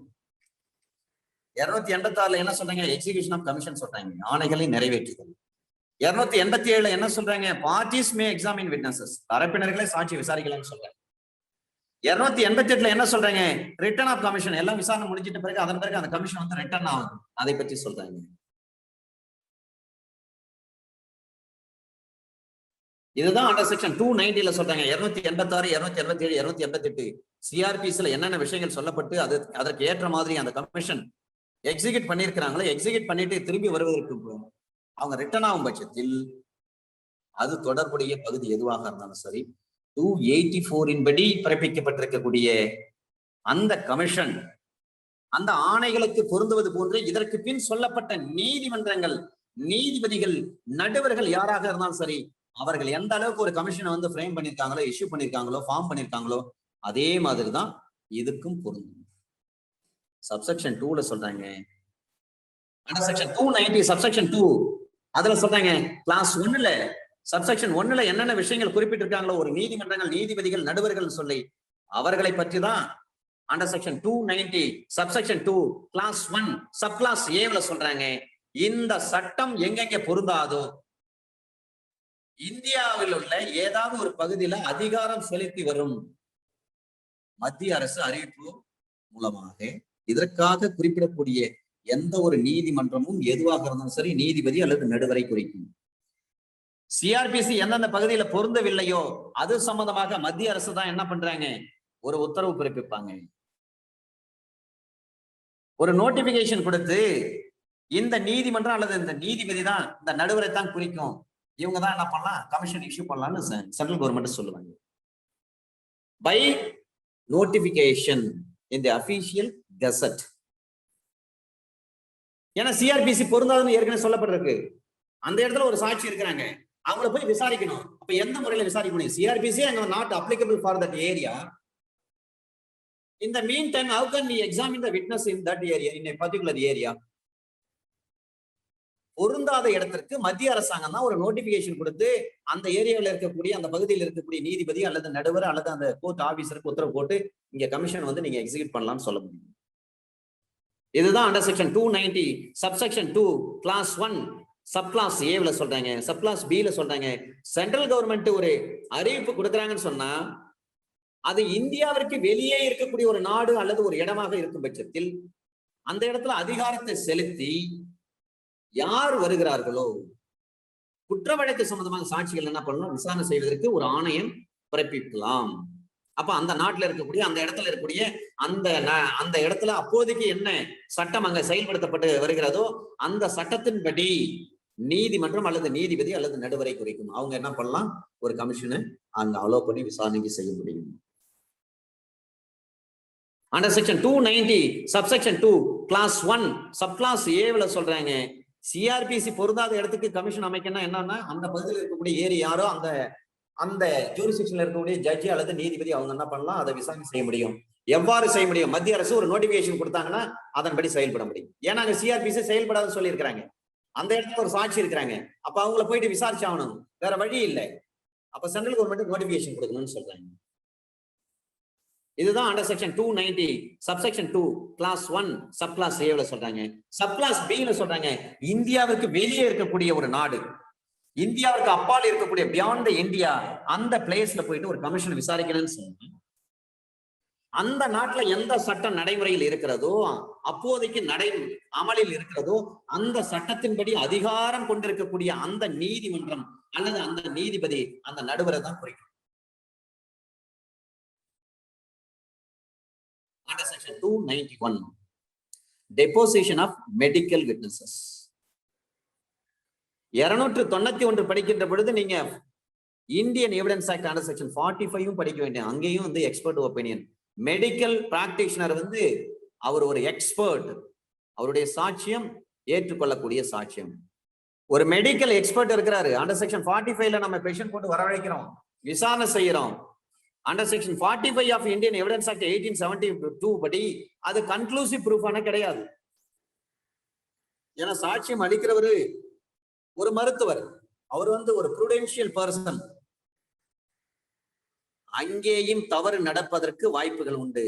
சில டாக்டர் என்ன பண்றாங்க, மிக முக்கியமான வழக்குகள்ல மாற்றி கூட தன்னுடைய ஒப்பீனியன் கொடுப்பதற்கு வாய்ப்பு உண்டு. கொயர்ஷன் இருக்கலாம், மிஸ்ரெப்ரசன்டேஷன் இருக்கலாம், த்ரெட் இருக்கலாம், பிராமிஸ் இருக்கலாம், அல்லது அன்டியூ இன்ஃப்ளூயன்ஸ் இருக்கலாம். வேற வழி இல்லாம அந்த டாக்டர் அந்த மாதிரி சர்டிபிகேட் கொடுப்பதற்கும் வாய்ப்பு உண்டு. அதனால்தான் சொல்றாங்க Indian evidence act under section 45 படி டாக்டர் கொடுக்கக்கூடிய சாட்சியம் ஒரு அறுதியிட்ட சாட்சியம் கிடையாது. It is not a conclusive proof. அப்ப அதை என்ன பண்ணலாம், நம்ம உடைக்கலாம். இதுதான் அண்டர் செக்ஷன் 291 சிஆர்பிஸ்ல சொல்றாங்க. எதிரியின் முன்னிலையில் தான் ஒரு நடுவர் என்ன பண்ணும், சாட்சியம் எடுக்க வேண்டும். சான்று கையொப்பமிடப்பட்ட பிறகு இந்த சாப்டர்ல கமிஷன் என்னென்ன சொல்லப்பட்டிருக்கிறதோ அப்ப அந்த சிவில் சர்ஜன் இருக்கிறாருன்னு சொன்னா அவருடைய வாக்கு மூலம் அல்லது ஒரு மருத்துவ சாட்சியத்தினுடைய வாக்கு மூலமானது, அவ்வாறு வாக்குமூலம் கொடுப்பவர் ஒரு சாட்சியாக கூப்பிடப்படவில்லை என்றாலும் கூட இந்த சட்டத்தின்படி நடக்கும் பரிசீலனை, விசாரணை அல்லது வேறு நடவடிக்கை எதுவாக இருந்தாலும் சரி அதுல சாட்சியமாக கொடுக்கப்படலாம். சுருக்கமாக சொல்ல வேண்டும் என்று சொன்னால் அண்டர் செக்ஷன் 291 பொறுத்தவரை ஒரு டாக்டரை விசாரிக்கணும், ஒரு கேஸ் விஷயமாக அவர் தான் வைத்தியம் பார்த்திருப்பார், அவர் தான் சிகிச்சை அளித்திருப்பார் அந்த விக்டிம்க்கு. எனவே இந்த வழக்கில் வந்து இந்த குற்றவியல் வழக்கில் வந்து அந்த சாட்சியை கொண்டு வரணும். அந்த சாட்சி யாரு, மெடிக்கல் விட்னஸ், மெடிக்கல் ஆபீசர் யாருங்க, அவர் வந்து ஒரு எக்ஸ்பர்ட், அவர் எக்ஸ்பர்ட் ஒப்பீனியன் வேணும் இந்த வழக்குக்கு. வேற வழி இல்லை, அவர் வர முடியாத சூழ்நிலை இருக்கும் பட்சத்தில் கமிஷன் அமைச்சு அவர்கிட்டே வந்து விசாரிச்சிடலாம். ஒரு கமிஷன் போட்டு அந்த டாக்டர்கிட்ட போயிட்டு விசாரணை பண்ணிடலாம். ஸ்டேட்மெண்ட் கொடுக்கறது வந்து ஒரு சாட்சியாவே இல்லை. இருந்தாலும் இந்த சட்டத்தின்படி நடக்கக்கூடிய ஒரு வழக்கு விசாரணை அல்லது பரிசீலனை வேற எந்த அதர் ப்ரொசீடிங்ஸ் எதுவாக இருந்தாலும் சரி அவர் சாட்சியம் கொடுக்கலாம். இந்த இடத்துல தான் சார் ஒரு விஷயத்த சொல்றாங்க. அண்டர் செக்ஷன் 291 சப்செக்ஷன் 2ல சொல்றாங்க, ஒரு கோர்ட் அந்த கோர்ட் நினைக்கிறாங்க இது நியாயமானதுதான், பொருத்தமானதுதான், நீதியின் நலனுக்கு உகந்ததுதான், எனவே நம்ம கமிஷன் அமைச்சு விசாரிக்கலாம் அல்லது நேரடியாக விசாரிக்கலாம் அப்படின்னு சொல்லி நீதிமன்றம் திருப்தி அடையும் பட்சத்தில் அந்த வாக்குமூலம் யார் கொடுக்கிறாரோ அவரை நீதிமன்றத்துக்கு வரவழைத்து விசாரணை செய்யலாம். கோர்ட்டுக்கு டவுட் வந்து போச்சு, இல்லைங்க இந்த கமிஷன் அமைச்சாங்க, இவர் தான் போனார் விசாரிச்சாரு, இவருடைய விசாரணை சரியில்லை, அவர் இந்த விசாரணை மீது எங்களுக்கு நம்பிக்கை இல்லைன்னு யாராவது பெட்டிஷன் போடுறாங்க, ஓப்பன் கோர்ட்ல பிளேம் பண்றாங்கன்னு சொன்னா அப்ப கோர்ட் என்ன பண்ணலாம், அந்த சாட்சியை நேர கோர்ட்டுக்கு வர வச்சு விசாரிச்சுக்கலாம். அல்லது ஒரு ப்ராசிக்யூஷன் பெட்டிஷன் போடுறாங்க அல்லது ஒரு டிஃபென்ஸ் கவுன்சில் பெட்டிஷன் போடுறாரு, ஆன் எ பெட்டிஷன் அந்த மனுவின் பேரில் அந்த நீதிமன்றம் விசாரணை செய்யலாம். இங்கதான் சொல்றாங்க அண்டர் செக்ஷன் 291 சப்செக்ஷன் 1ல சொல்றாங்க, சில குற்றவியல் வழக்குகளில யார் சாட்சியம் அளித்தாரோ அந்த டாக்டர் வர முடியாது, அந்த நேரத்துல கேஸ் ரொம்ப நாள் டிராகன் அண்ட் ப்ரொசீடா இருக்கும். கோர்ட் ஆபீசர் என்ன சொல்லுவாங்கன்னா, ஜட்ஜி என்ன சொல்லுவாங்கன்னா, வேற ஒரு டாக்டர் கூப்பிட்டு வந்து நம்ம சாட்சியம் எடுக்கலாம்னு சொல்லுவாங்க. காரணம் என்னவென்று சொன்னால் அவருடைய கையெழுத்து இவருக்கு நன்றாக தெரியும், இவரும் ஒரு டாக்டர் தான், எனவே அதுல மெடிக்கல் ஒப்பீனியன்ல என்ன இருக்கிறதோ அதை இந்த வேற ஒரு டாக்டர் மூலமாக நம்ம சாட்சியம் எடுக்கலாம்னு சொல்லுவாங்க. Under section 291 subsection 1. Under section 291 clause A 291 capital A அதுல சொல்றாங்க identification report of magistrate. Identification report of magistrate, identification parade என்று சொன்னாலே section 9 of Indian evidence act உங்களுக்கு நினைவில். அங்க டெஸ்ட் ஐடென்டிபிகேஷன் பரேடு டிப் என்று சொல்வார்கள், TIP TIP. Under section 9 of Indian evidence act 1872 test identification parade அடையாள அணிவகுப்பு. அதே விஷயத்த இங்க சொல்றாங்க, ஒரு நபர் இருக்கிறாரு, ஒரு சொத்து சம்பந்தமாக அடையாளம் காண வேண்டும், நிறைய ஐட்டம் சொத்து இருக்கும், 2-3 ஐட்டம் சொத்து இருக்கும், சர்வே நம்பர் இருக்கும், ஒண்ணுக்குள்ள ஒண்ணு மாறி இருக்கும், சிலது சப்டிவிஷன் ஆயிருக்கும், சிலது வந்து சப்டிவிஷன் ஆகாம இருக்கும். அப்ப என்ன செய்யலாம், ஒரு நிர்வாகத்துறை ஆணையர், ஒரு நிர்வாகத்துறை மேஜிஸ்ட்ரேட் என்ன பண்ணுவாரு, ஒரு ஆணையரை ஆணையரை அப்பாயிண்ட் பண்ணலாம். இங்கதான் ஒரு விஷயம், ஒரு நபரை ஒரு சொத்து சம்பந்தமாக அடையாளம் காண வேண்டும், இது யாருக்கு சொந்தமான சொத்து என்று நீங்க நேர்ல போயிட்டு ஸ்பாட் இன்ஸ்பெக்ஷன் பண்ணி அதை ஐடென்டிஃபை பண்ணி சொல்லுங்கன்னு சொல்றாங்க. அப்ப இந்த ஒரு அறிக்கை யாருக்கு சொல்றாங்க, எக்ஸிகியூட்டிவ் மேஜிஸ்ட்ரேட் கிட்ட ஒப்படைக்கிறாங்க. அவர் கையில் இருக்கின்ற பொழுது அந்த ரிப்போர்ட் அவர் கையில் இருக்குது, இந்த சொத்து A ஷெட்யூல் சொத்து இந்த நபருக்கு சொந்தம், B ஷெட்யூல் சொத்து அந்த நபருக்கு சொந்தம், C ஷெட்யூல் சொத்து இந்த நபருக்கு சொந்தம் என்று சொல்லி அவர் அடையாளம் காணப்பட்ட பிறகு, அந்த சொத்தை குறித்து அடையாளம் காணப்பட்ட பிறகு அந்த லிஸ்ட் அவர்கிட்ட இருக்குது, எக்ஸிகியூட்டிவ் மேஜிஸ்ட்ரேட் கிட்ட, ஐ மீன் ரெவன்யூ டிபார்ட்மெண்ட் கிட்ட இருக்கும் பட்சத்தில் அந்த நபரை, அந்த நடுவரை நீதிமன்றத்துக்கு சாட்சியமாக வரவழைக்காமலே அந்த ஆவணத்தை குறியீடு செய்ய முடியும், அந்த வழக்கில் ஒரு சாட்சியாக பயன்படுத்தலாம். சப் கலெக்டர் நம்ம வர வைக்கணும் அவசியம் கிடையாது, டெஸ்ட்ரிக்ட் கலெக்டர் வர வைக்கணும் அவசியம் கிடையாது. அப்ப நம்ம என்ன செய்யலாம், அவங்க கோர்ட்டுக்கு வர வைக்காமலே அவங்க கையில இருக்கக்கூடிய ஆய்வு செய்து விசாரணை செய்து தயாராக வைத்திருக்கக்கூடிய அந்த ரெக்கார்டை வச்சு நம்ம என்ன பண்ணலாம், ஜட்ஜ்மெண்ட் கொடுக்கலாம். ஒரு நபருடைய பிறப்பு சம்பந்தமாக பிரச்சனை, மனு போடுறோம், 91 CRPSல கால் ஃபார் ரெக்கார்ட்ஸ் மனு போடுறோம், அந்த ஸ்கூல்ல இருக்கக்கூடிய டிரான்ஸ்பர் சர்டிபிகேட் ரெக்கார்ட் ஷீட் எடுவாங்கன்றாங்க. ரெக்கார்ட் ஷீட் என்பது 5ஆம் வகுப்பு வரை படிக்கின்ற பொழுது அதுக்கு பேர் வந்து ரெக்கார்ட் ஷீட்னு சொல்லுவாங்க. ஏற்கனவே ரெக்கார்ட் ஷீட் இருக்கான்னு சொல்லுவாங்க. 6th கொண்டு போய் சேர்த்த பிறகு 6th இருந்து 10th முடிக்கிறாங்கன்னு சொன்னா அதன் பிறகு அது டிரான்ஸ்பர் சர்டிபிகேட் என்று சொல்வார்கள், மாற்று சான்றிதழ் என்று சொல்கிறார்கள். ஒரு நபருடைய பர்த் சம்பந்தமாக ஒரு டிஸ்பியூட் இருக்கு, நம்ம 91 CRPSல பெட்டிஷன் போடுறோம் கோர்ட்ல, கோர்ட் என்ன பண்றாங்க, கால் ஃபார் ரெக்கார்ட்ஸ் பண்றாங்க, சென்பார் பண்ணுங்கன்னு சொல்றாங்க. அந்த ஹெட்மாஸ்டர் வந்து அந்த ரெக்கார்ட் ஷீட், அந்த டிரான்ஸ்பர் சர்டிபிகேட், அந்த பேரேடு என்று சொல்வார்கள், அதை அந்த லெட்ஜர், அந்த பேரேட்டை எடுத்துக்கொண்டு நீதிமன்றத்துக்கு வர வேண்டிய அவசியம் கிடையாது. அவர் என்ன பண்ணலாம், அவருடைய சபார்டினேட் ஆபீசரை அனுப்பிடலாம். ஆனா இங்க சொல்றேங்க, ஒரு சப் கலெக்டர் அல்லது டிஸ்ட்ரிக்ட் கலெக்டர் போயிட்டு ஒரு சொத்து சம்பந்தமாக ஆணை அமைத்து அவங்க வந்து விசாரணை செய்யப்பட்டிருக்கிறாங்கன்னு சொன்னா அதன் அடிப்படையில அந்த நபர்களை வரவழைக்க வேண்டிய அவசியம் கிடையாது. ஆனால் அவர்களால் தயார் செய்யப்பட்ட அந்த ஆவண அறிக்கையை வைத்தே அந்த வழக்கில் நம்ம விசாரணை செய்யலாம். அதை ஒரு சாட்சியமாக பயன்படுத்த முடியும் என்று சொன்னால் கண்டிப்பாக முடியும். இதையெல்லாம் இந்த குற்றச்சாட்டின்படி ஒரு குற்ற வழக்கு நிலுவையில் இருக்கின்றது அதை செய்வது. 23/6/2006 தேதியிலிருந்து இதை நடைமுறைப்படுத்துறாங்க. இதுல ஒரு ப்ரொவிஷன் சொல்றாங்க, இந்திய சாட்சிய சட்டம் அண்டர் செக்ஷன் 21, 32, 33 and 155, 157 தொடர்பாக சந்தேகப்படக்கூடிய ஒரு நபரை ஒரு சாட்சி ஒருவருடைய வாக்கு மூலம் அவர் கொடுத்திருக்கிறாரு, ஆனா அவர் மேல டவுட், அவர் டீபோஸ் பண்றாரு, அவர் டெஸ்டிஃபை பண்றாரு. எனவே under section 21, under section 32, under section 33, under section 155, under section 157 Indian evidence actin படி ஒரு சாட்சியம் அளிக்கப்பட்ட நபர் சந்தேகத்திற்கு இடமுறையில் இருக்கும் பட்சத்தில்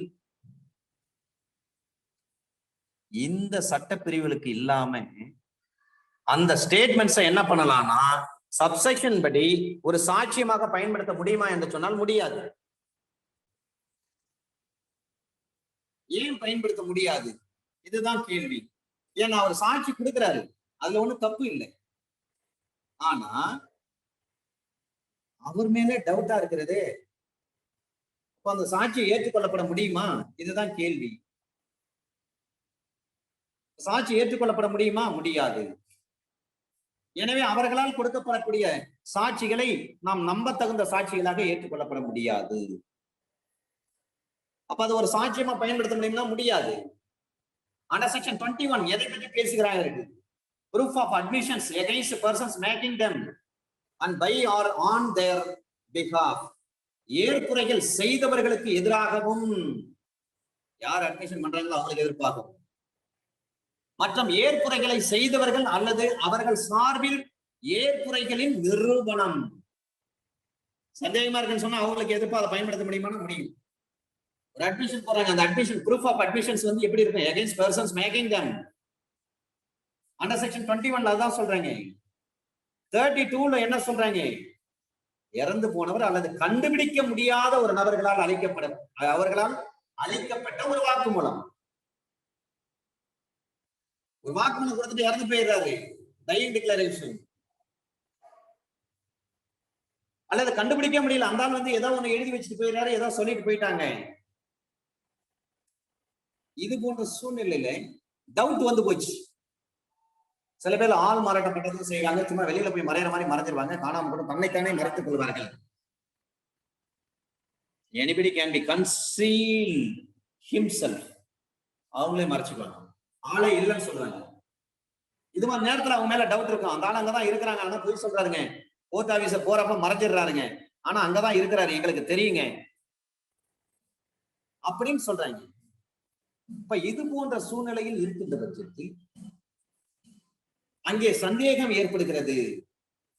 அந்த சந்தேகத்தை போக்க வேண்டும். அவங்க டவுட்டா இருக்குதுன்னு சொன்னா அவங்களால கொடுக்கப்பட்ட சாட்சியம் எதுவாக இருந்தாலும் சரி, அந்த சாட்சியத்தை நம்ம வந்து ஏற்றுக்கொள்ள வேண்டிய அவசியம் கிடையாது. Under section 21 Indian evidence act. Under section 33ல என்ன சொல்றாங்க, ஒரு குறிப்பிட்ட சாட்சியத்தில் சொல்லப்பட்ட சங்கதிகளுடைய உண்மையை பிந்தைய நடவடிக்கையில் நிரூபிப்பதற்கு அந்த குறிப்பிட்ட சாட்சியத்தினுடைய தொடர்புடைமை. ஆரம்பத்தில் நம்மால் விசாரிக்கிறப்ப, கமிஷன் போர்டு விசாரிக்கிறப்ப சொல்லியிருப்பாரு, அப்படியே உண்மை மாதிரி சொல்லியிருப்பாரு. எதுக்காகனா ஒரு இன்னோசென்ட்டை தண்டிக்கணும்னு நினைச்சிருப்பாரு. பின்னாடி அதை வந்து யூஸ் பண்ணுமா, சாட்சியமா பயன்படுத்த முடியுமா என்று பார்த்தால், இந்த மாதிரி பொய்யாக சொல்லியிருக்கான்னு சொல்லி சந்தேகம் வந்துட்டா போதும், பொய் சாட்சி சொல்லியிருக்கான்னு சொல்லிட்டு அந்த விட்னஸ் மீது நமக்கு சந்தேகம் வந்துட்டாவே பிந்தைய நடவடிக்கையில் அதை பயன்படுத்த வேண்டிய அவசியம் கிடையாது. அவன் பொய் சாட்சி சொல்லியிருக்கான், ஒரு கமிஷன் போட்டு விசாரிக்கிறப்ப பொய்யா சொல்லியிருக்கான், ஒரு இன்னோசென்ட் வந்து தண்டிக்கணும் என்ற கெட்ட எண்ணத்தோடு சொல்லியிருக்கான், அவனால் அளிக்கப்பட்ட அந்த சாட்சியத்தை அதை ரெக்கார்ட் பண்ணியிருக்கிறாங்க. அதை வந்து அதன் பிறகு கோர்ட்ல வந்து அது எவிடன்ஸா மார்க் பண்ண முடியுமா, எவிடன்ஸா பயன்படுத்த முடியுமா? முடியாது. ஏன்னா டவுட். இதுதான் அந்த செக்ஷன் 33 ஆஃப் இந்தியன் எவிடன்ஸ் ஆக்ட்ல சொல்றாங்க.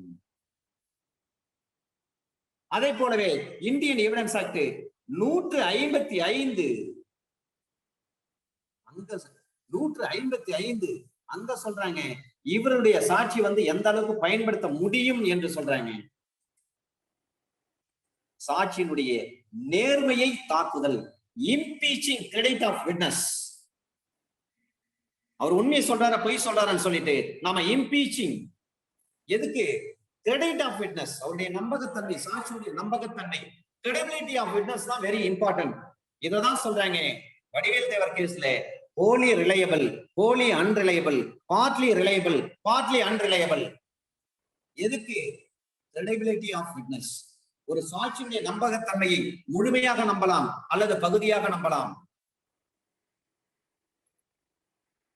முழுமையாக நம்பக்கூடாது அல்லது பகுதியாக கூட நம்பக்கூடாது. I mean wholly reliable, wholly unreliable, partly reliable, partly unreliable. முழுமையாக நம்பலாம் அல்லது முழுமையாக நம்பக்கூடாது. பகுதி அளவு பாதி அளவு நம்பலாம், பாதி அளவு நம்பக்கூடாது. இதுதான் Vadivel Thevar case, very standard authority. Credibility of witness under section 155 Indian evidence act படிக்கின்ற பொழுது வடிவேல் தேவர் கேஸ் தான் அங்க ஞாபகத்தில் வரணும். அதே போல கிரெடிபிலிட்டி ஆஃப் விட்னஸ், சாட்சியுடைய நடை உடை பாவனை கவனிக்கிறப்ப தெரிஞ்சிடும். 155 சொல்றாங்க இந்தியன் எவிடன்ஸ் ஆக்ட்ல இம்பீச்சிங் கிரெடிட் ஆஃப் விட்னஸ் சொல்றாங்க, சாட்சியினுடைய நேர்மையை தாக்குவதை பற்றி சொல்றாங்க. 157 சொல்றாங்க ஒரே சங்கதியை பற்றி ஒரு சாட்சி சொல்லுகின்ற விஷயத்தை பிந்தைய வாக்குமூலத்தை உறுதி செய்வதற்கு அவரது முந்தைய வாக்குமூலங்கள் ஏற்றுக்கொள்ளலாம். நீங்க எவிடன்ஸ் ஆக்ட் வந்து இப்ப நீங்க இந்த மாதிரி படிச்சீங்கன்னா உங்களுக்கு அவ்வளவு சீக்கிரம் தெளிவா புரியாது. பிராக்டிக்கலா அப்ளை பண்ணி பார்க்கணும். 157 எப்படி பிராக்டிக்கலா நம்ம அப்ளை பண்றது எவிடன்ஸ் ஆக்ட்? சீப்ல ஒரு விஷயம் சொல்லியிருப்பாரு, அல்லது இதே மாதிரி ஒரு 174ல ஒரு விஷயத்தை சொல்லியிருக்கிறார். 174 பிறகு வந்து 306 மாறுது அல்லது 302 மாறுது. இப்ப ஆரம்பத்துல இவர் சாட்சி சொல்லியிருப்பாரு, இவர் தான் PW 1 இருப்பாரு இல்ல 2 இருப்பாரு. அதன் பிறகு அதுல சந்தேகம் வருது, பெரிய போராட்டம் நடத்துறாங்க உறவினர்கள்லாம். மாநில அரசாங்கம் என்ன பண்றாங்க, இதை 302 மாத்துறாங்க. ஆனா அதுக்கு முன்னாடி அது வந்து நார்மலா ஒரு 174 இருந்திருக்கலாம், அல்லது ஒரு 309ல கொண்டு வந்திருப்பாங்க, இல்ல 306ல கொண்டு வந்திருப்பாங்க. அப்ப இவர் சாட்சி சொல்லியிருப்பாரு. இதே மாதிரி வேற ஒரு இடத்துல விஷயம் நடந்திருக்கு, அங்கேயும் சாட்சி சொல்லியிருக்கலாம்.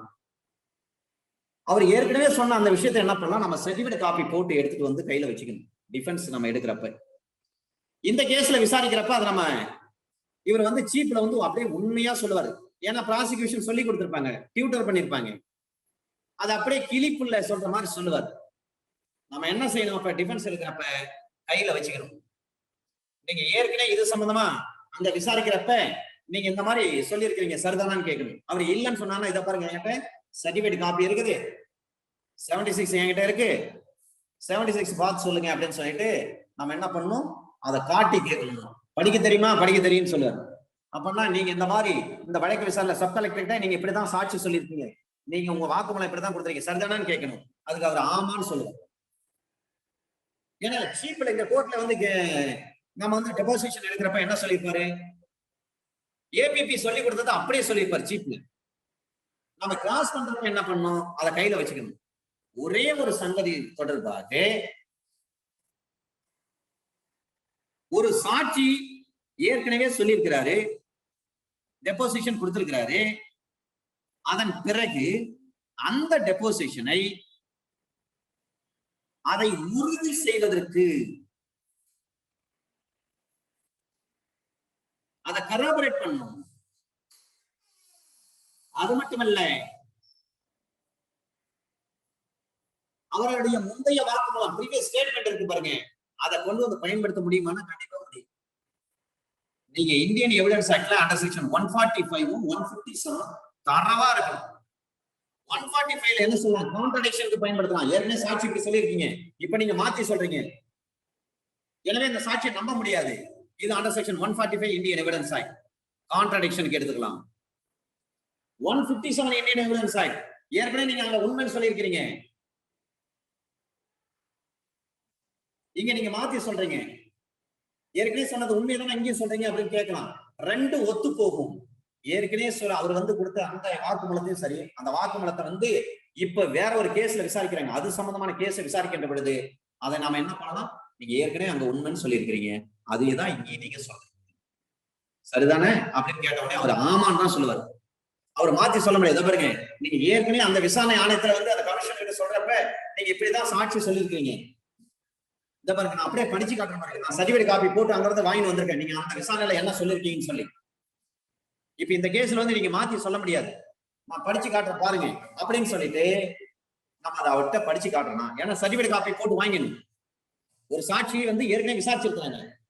அந்த விசாரணை முன்பாக, அந்த கோர்ட் முன்பாக, மேஜிஸ்ட்ரேட் முன்பாக அல்லது அந்த கமிஷன் முன்பாக ஒரே சங்கதியை பற்றி, ஒரே சம்பவத்தை பற்றி இவர் ஏற்கனவே அங்க என்ன சொல்லியிருக்கிறாரு, அந்த விசாரணையில என்ன சொல்லியிருக்காருன்னா அதை நம்ம என்ன பண்ணணும், அந்த விசாரணை கிட்ட இருந்து நம்ம சர்டிபிகேட் காப்பி வாங்கிட்டு ரெடியா வச்சுக்கணும். ஏன்னா இந்த கேஸ்ல அதே சாட்சியாக சொல்ல போறாரு, அதே விஷயத்தான இங்க சொல்ல வந்திருக்கிறாரு.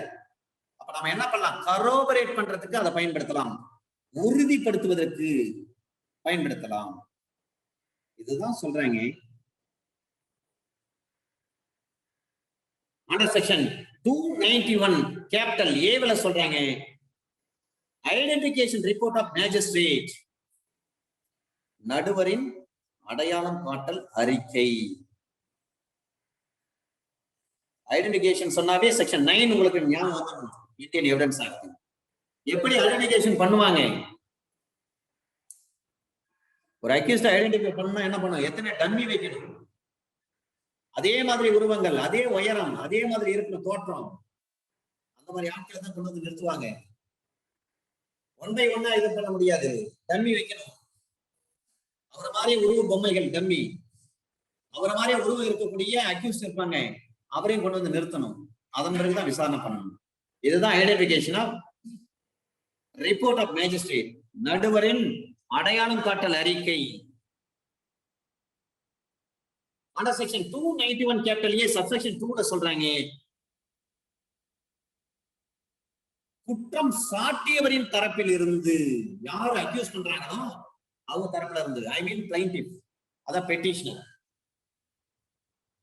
அவங்க தரப்பில் இருந்து அல்லது எதிரியின் தரப்பில் இருந்து யாராவது ஒரு மனு தாக்கல் செய்யறாங்கன்னா அந்த ஆவண அறிக்கை, ஐடென்டிஃபிகேஷன் ரிப்போர்ட் இருக்கு பாருங்க, அந்த ஆவண அறிக்கை சம்பந்தமாக விசாரணை செய்வது கண்டிப்பா தேவைப்படுதுங்க, இது நெசசரிங்க, இது ரொம்ப அவசியமா இருக்கிறது என்று நீதிமன்றம் கருதுகின்றப்படுது. அந்த நிர்வாகத்துறை நடுவருக்கு அழைப்பானை அனுப்பி அவரை நீதிமன்றத்துக்கு வரவழைக்கிறார். நீங்க தானே விசாரிச்சீங்க, அண்டர் செக்ஷன் 21 ஃபாலோ பண்ணிருக்கீங்க, 32 ஃபாலோ பண்ணிருக்கீங்க, 33 ஃபாலோ பண்ணிருக்கீங்க, 155 ஃபாலோ பண்ணிருக்கீங்க, 157 ஃபாலோ பண்ணிருக்கீங்க. இந்த எவிடன்ஸ் ஆக்ட்ல இருக்கக்கூடிய இத்தனை சட்டப்பிரிவுகள், 5 சட்டப்பிரிவுகளை நீங்க தானே ஃபாலோ பண்ணீங்க. எனவே ப்ராசிக்யூஷன் சைட்ல இருந்து பெஷன் போட்டிருக்காங்க, அதனால நீங்க கோர்ட்டுக்கு வாங்க, உங்களை விசாரிக்கணும். அல்லது டிஃபென்ஸ் சைட்ல இருந்து பெஷன் போட்டிருக்காங்க, நீங்க கோர்ட்டுக்கு வாங்க, உங்களை விசாரிக்கணும் என்று சொல்லி அவருக்கு ஒரு சம்மனை அனுப்பி, அந்த எக்ஸிகியூட்டிவ் மேஜிஸ்ட்ரேட்டுக்கு ஒரு சம்மனை அனுப்பி அந்த எக்ஸிகியூட்டிவ் மேஜிஸ்ட்ரேட் நீதிமன்ற கோர்ட்டுக்கு வரவழைத்து அவரை விசாரணை செய்ய முடியும். Under section 292 evidence of the officers of the mint. Mint என்று சொன்னால் நாணய சாலை, நாணயங்கள் அச்சடிக்கக்கூடிய சாலை. அவர்களுடைய சாட்சியத்தை பற்றி இங்க சொல்றாங்க. நாணயங்கள், பணத்தாள்கள் வெளியிடக்கூடிய அதிகாரம் யார்கிட்ட இருக்குங்க? Reserve Bank of India. Reserve Bank of India யாருடைய control? Under the control of central government. இப்ப மத்திய அரசாங்கம் தான் என்ன பண்ணுங்க, நோட்டிபிகேஷன் அனுப்பி அதன்படி ஒரு மின்ட்ல வேலை செய்யக்கூடிய ஒரு ஆபீசர் இருப்பார், அல்லது கரன்சி நோட்டு பிரிண்ட் பண்ணக்கூடிய நாசிக்ல இருக்கக்கூடிய ஒரு ஆபீசர் இருப்பார், அல்லது ஸ்டாம்ப் பேப்பர் முத்திரத்தாள், அந்த அலுவலகத்தில் முத்திரத்தாள் மற்றும் எழுத்து அச்சடிக்கும் அச்சகம் அது கவர்மெண்ட் கண்ட்ரோல்ல இருக்கிறது. அங்கே இருக்கக்கூடிய ஒரு ஆபீசர் அல்லது லீகலா இருக்கக்கூடிய ஒரு சட்டத்துறை அறிவியல் ஆய்வாளர் அல்லது அரசாங்க துறையில் இருக்கக்கூடிய ஊழியர்கள் அந்தந்த சூழ்நிலைகளுக்கு ஏற்ப நிலவரத்திற்கு ஏற்ப இந்த பிரச்சனை எது சம்பந்தமா இருக்கிறது, எந்த ஆவணங்களின் சார்பாக இருக்கிறதோ அந்த அரசாங்க ஆய்வாளர் என்ன பண்ணுவாங்க, அவர் ஒரு மாநில அரசினுடைய ஆபீசரா இருக்கும் பட்சத்தில் இந்த சாப்டர்ல எந்த ப்ரொசீடிங்ஸ் எது எப்படி சொல்லப்பட்டிருக்கிறது, அது எவ்வாறு ஆய்வு செய்து அறிக்கை தருவதற்காக அவரிடம் கொடுத்த ஒரு அறிக்கையாக புலப்படுகிற ஆவணம் எதுவாக இருந்தாலும் சரி, அந்த அலுவலர் ஒரு சாட்சியாக கூப்பிடவில்லை என்றாலும் கூட, அவர் சாட்சியாக கூப்பிடல இருந்தாலும் இந்த சட்டத்தின்படி நடக்கக்கூடிய ஒரு வழக்கு விசாரணை அல்லது புலன் விசாரணை பரிசீலனை நடவடிக்கை எதுனாலும் சரி அவர்களை சாட்சியமாக பயன்படுத்தலாம். இதை சுருக்கமாக அண்டர் செக்ஷன் 292 பொறுத்தவரை மத்திய அரசாங்கம் ஒரு நோட்டிபிகேஷன் மூலமாக ஒரு நாணய அச்சடிக்கும் அலுவலகத்தில் பணிபுரிகிற அலுவலரோ அல்லது ஒரு காகிதத்தால் கரன்சி நோட்டு பணத்தை அச்சடிக்கக்கூடிய அந்த அலுவலகத்தில் இருக்கக்கூடிய அலுவலரோ அல்லது ஒரு முத்திரைத்தாள் அச்சடிக்கக்கூடிய அலுவலகத்தில் இருக்கக்கூடிய அலுவலரோ அவர்களுக்கு என்ன பண்ணலாம், அவர்களை அந்த கேஸ்ல ஒரு வழக்கு சம்பந்தமா ஒரு போலி நோட்டு தயாரிக்கிறாரு, அச்சடிக்கிறாரு, ஒரு போலி நாணயத்தை அச்சடிக்கிறாரு, ஒரு போலி முத்திரைத்தாளை அச்சடிச்சாரு அப்படின்னு சொல்லிட்டு கேஸ் போட்டிருக்காங்க. 461, 465, 468, 469, 471 ஐபிஎஸ்ல கேஸ் போட்டிருக்காங்கன்னு சொன்னா அதை யாரை வச்சு அந்த கேஸ் ப்ராசிக்யூஷன் நிரூபிக்க முடியும்? கவர்மெண்ட்ல வேலை செய்யக்கூடிய குறிப்பா பணம் யார் அச்சடிக்கிறாங்களோ அந்த ஆபீஸ்ல இருந்து ஆபீஸ்ல வர வச்சுதான் விசாரிக்கணும். அப்ப இந்த வழக்குல அவங்க ஒரு சாட்சியமாக இல்லாவிட்டாலும் கூட அவங்களை கோர்ட்டுக்கு வர வைக்கலாம். போலி முத்திரைத்தாள் தயாரித்தார், எனவே இவர் மீது குற்றம் சாட்டப்படுகிறது அப்படின்னு சொல்றாங்க. அந்த கேஸ் அது போலி முத்திரைத்தாளா இல்லையான்னு சொல்லி யாரை வச்சு விசாரிக்க முடியும்? அரசாங்கத்தால் இருக்கக்கூடிய அச்சு மற்றும் எழுத்துத்துறை அலுவலகத்துக்கும் அங்கே இருக்கக்கூடிய நபரை வச்சுதான் விசாரணை பண்ண முடியும். அவங்கதான் முத்திரைத்தாள் ஸ்டாம்ப் பேப்பர்லாம் அவங்கதான் கிரியேட் பண்ணி தருவாங்க கவர்மெண்ட். ஒரு ஃபேக் கரன்சி நோட் இருக்கு, கரன்சி நோட்டை பத்தி யாருக்கிட்ட விசாரிக்கணும்? எக்ஸ்பர்ட் ஒப்பீனியன் யார்ட்ட வாங்க முடியும்? மின்ட்ல வேலை செய்யற நாணய சாலையில் பணத்தால் அச்சடிக்கும் இடத்தில் வேலை செய்யக்கூடிய அதிகாரி வச்சுதான் என்ன பண்ணணும்? விசாரிக்கணும். ஒரு கள்ள நாணயம் தயாரிக்கிறாரு, வீட்டுல மிஷின் வச்சிருக்கிறாரு, போலீஸ் போய் பிடிச்சிட்டாங்க.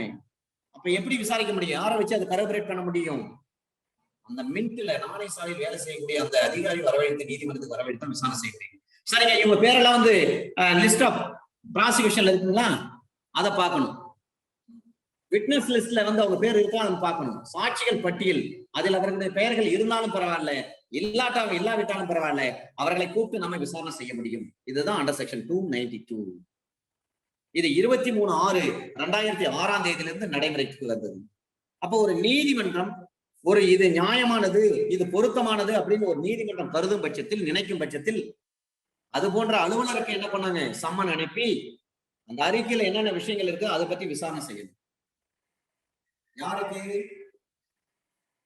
நாணயம் அச்சடிக்கக்கூடிய அலுவலகத்தில் பணிபுரியக்கூடிய அரசாங்க ஊழியர் அல்லது இந்திய பணத்தால் அச்சிட்டு வெளியிடக்கூடிய அந்த அலுவலகத்தில் பணிபுரியக்கூடிய அலுவலர் ஆபீசர் அவருக்கு, அல்லது அச்சு ஊடகத்துறை, அது சென்ட்ரல் கவர்மெண்டா இருக்கலாம் அல்லது ஸ்டேட் கவர்மெண்டா இருக்கலாம், அங்க பணிபுரியக்கூடிய அந்த ஆபீசருக்கு சம்மன் அனுப்பி விசாரிக்கலாம்.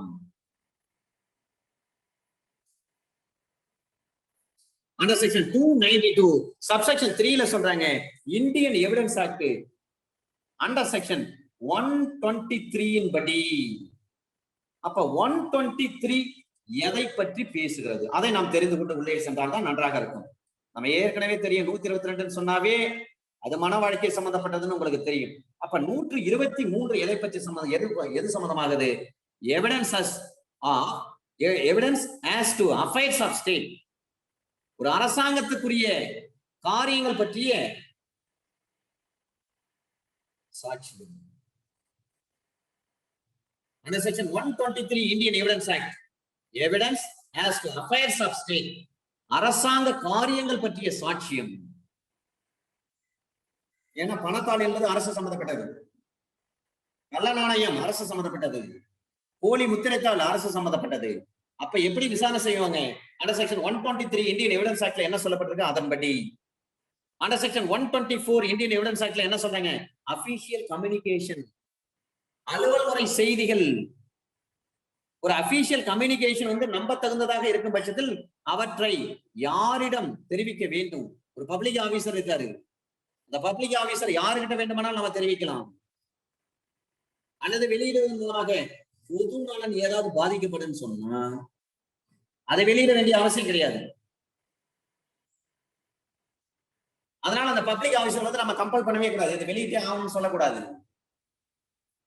இதுதான் under section 124 Indian evidence act. இந்த 123, 124க்கு எதிராக இல்லாத நிலையில் அந்த நாணயம் அச்சடிக்கூடிய சாலையில் அல்லது பணத்தால் அச்சடிக்கும் அச்சகத்தில் செக்யூரிட்டி பிரிண்டிங் பிரஸ் சொல்லுவாங்க அது, அல்லது வங்கித்தாள் அச்சகத்தினுடைய அல்லது பிணைத்தாள் அச்சடிக்கும் பொது மேலாளர் அல்லது பொறுப்பு அலுவலர் அல்லது சட்ட அறிவியல் துறையினுடைய சட்ட அறிவியல் ஆய்வகத்தினுடைய பொறுப்பு அலுவலர் அந்தந்த சூழ்நிலைகளுக்கு ஏற்ப நிலவரத்திற்கு ஏற்ப இந்த பிரச்சனையில இருக்கக்கூடிய ஆவணங்கள், அந்த அமைப்பினுடைய அரசாங்க ஆய்வாளர் இந்த பிரச்சனையில் இருக்கக்கூடிய ஆவணங்கள் எதுவாக இருந்தாலும் சரி மாநில ஆய்வாளருடைய அனுமதி இல்லாமல் எதுவுமே செய்யக்கூடாது. இப்ப மாநில அரசாங்கத்துக்கிட்ட பர்மிஷன் வாங்கணுமா சாங்ஷன் வாங்கணுமா தேவையில்லை. ஏன்னா பணத்தால் சென்ட்ரல் கவர்மெண்ட், நாணயம் central government, stamp paper central government, அப்புறம் எதுக்கு நம்ம ஸ்டேட் கவர்மெண்ட் நம்ம பர்மிஷன் வாங்கணும் தேவையே இல்லை. 16/4/2006 இது செயல்பாட்டுக்கு வந்திருக்கிறது. இதனுடைய அர்த்தம் என்ன? அண்டர் செக்ஷன் 123, 124 இந்தியன் எவிடன்ஸ் ஆக்ட்ல எது எப்படி சொல்லப்பட்டிருக்கிறதோ அதற்கு எதிராக இல்லாத பட்சத்தில்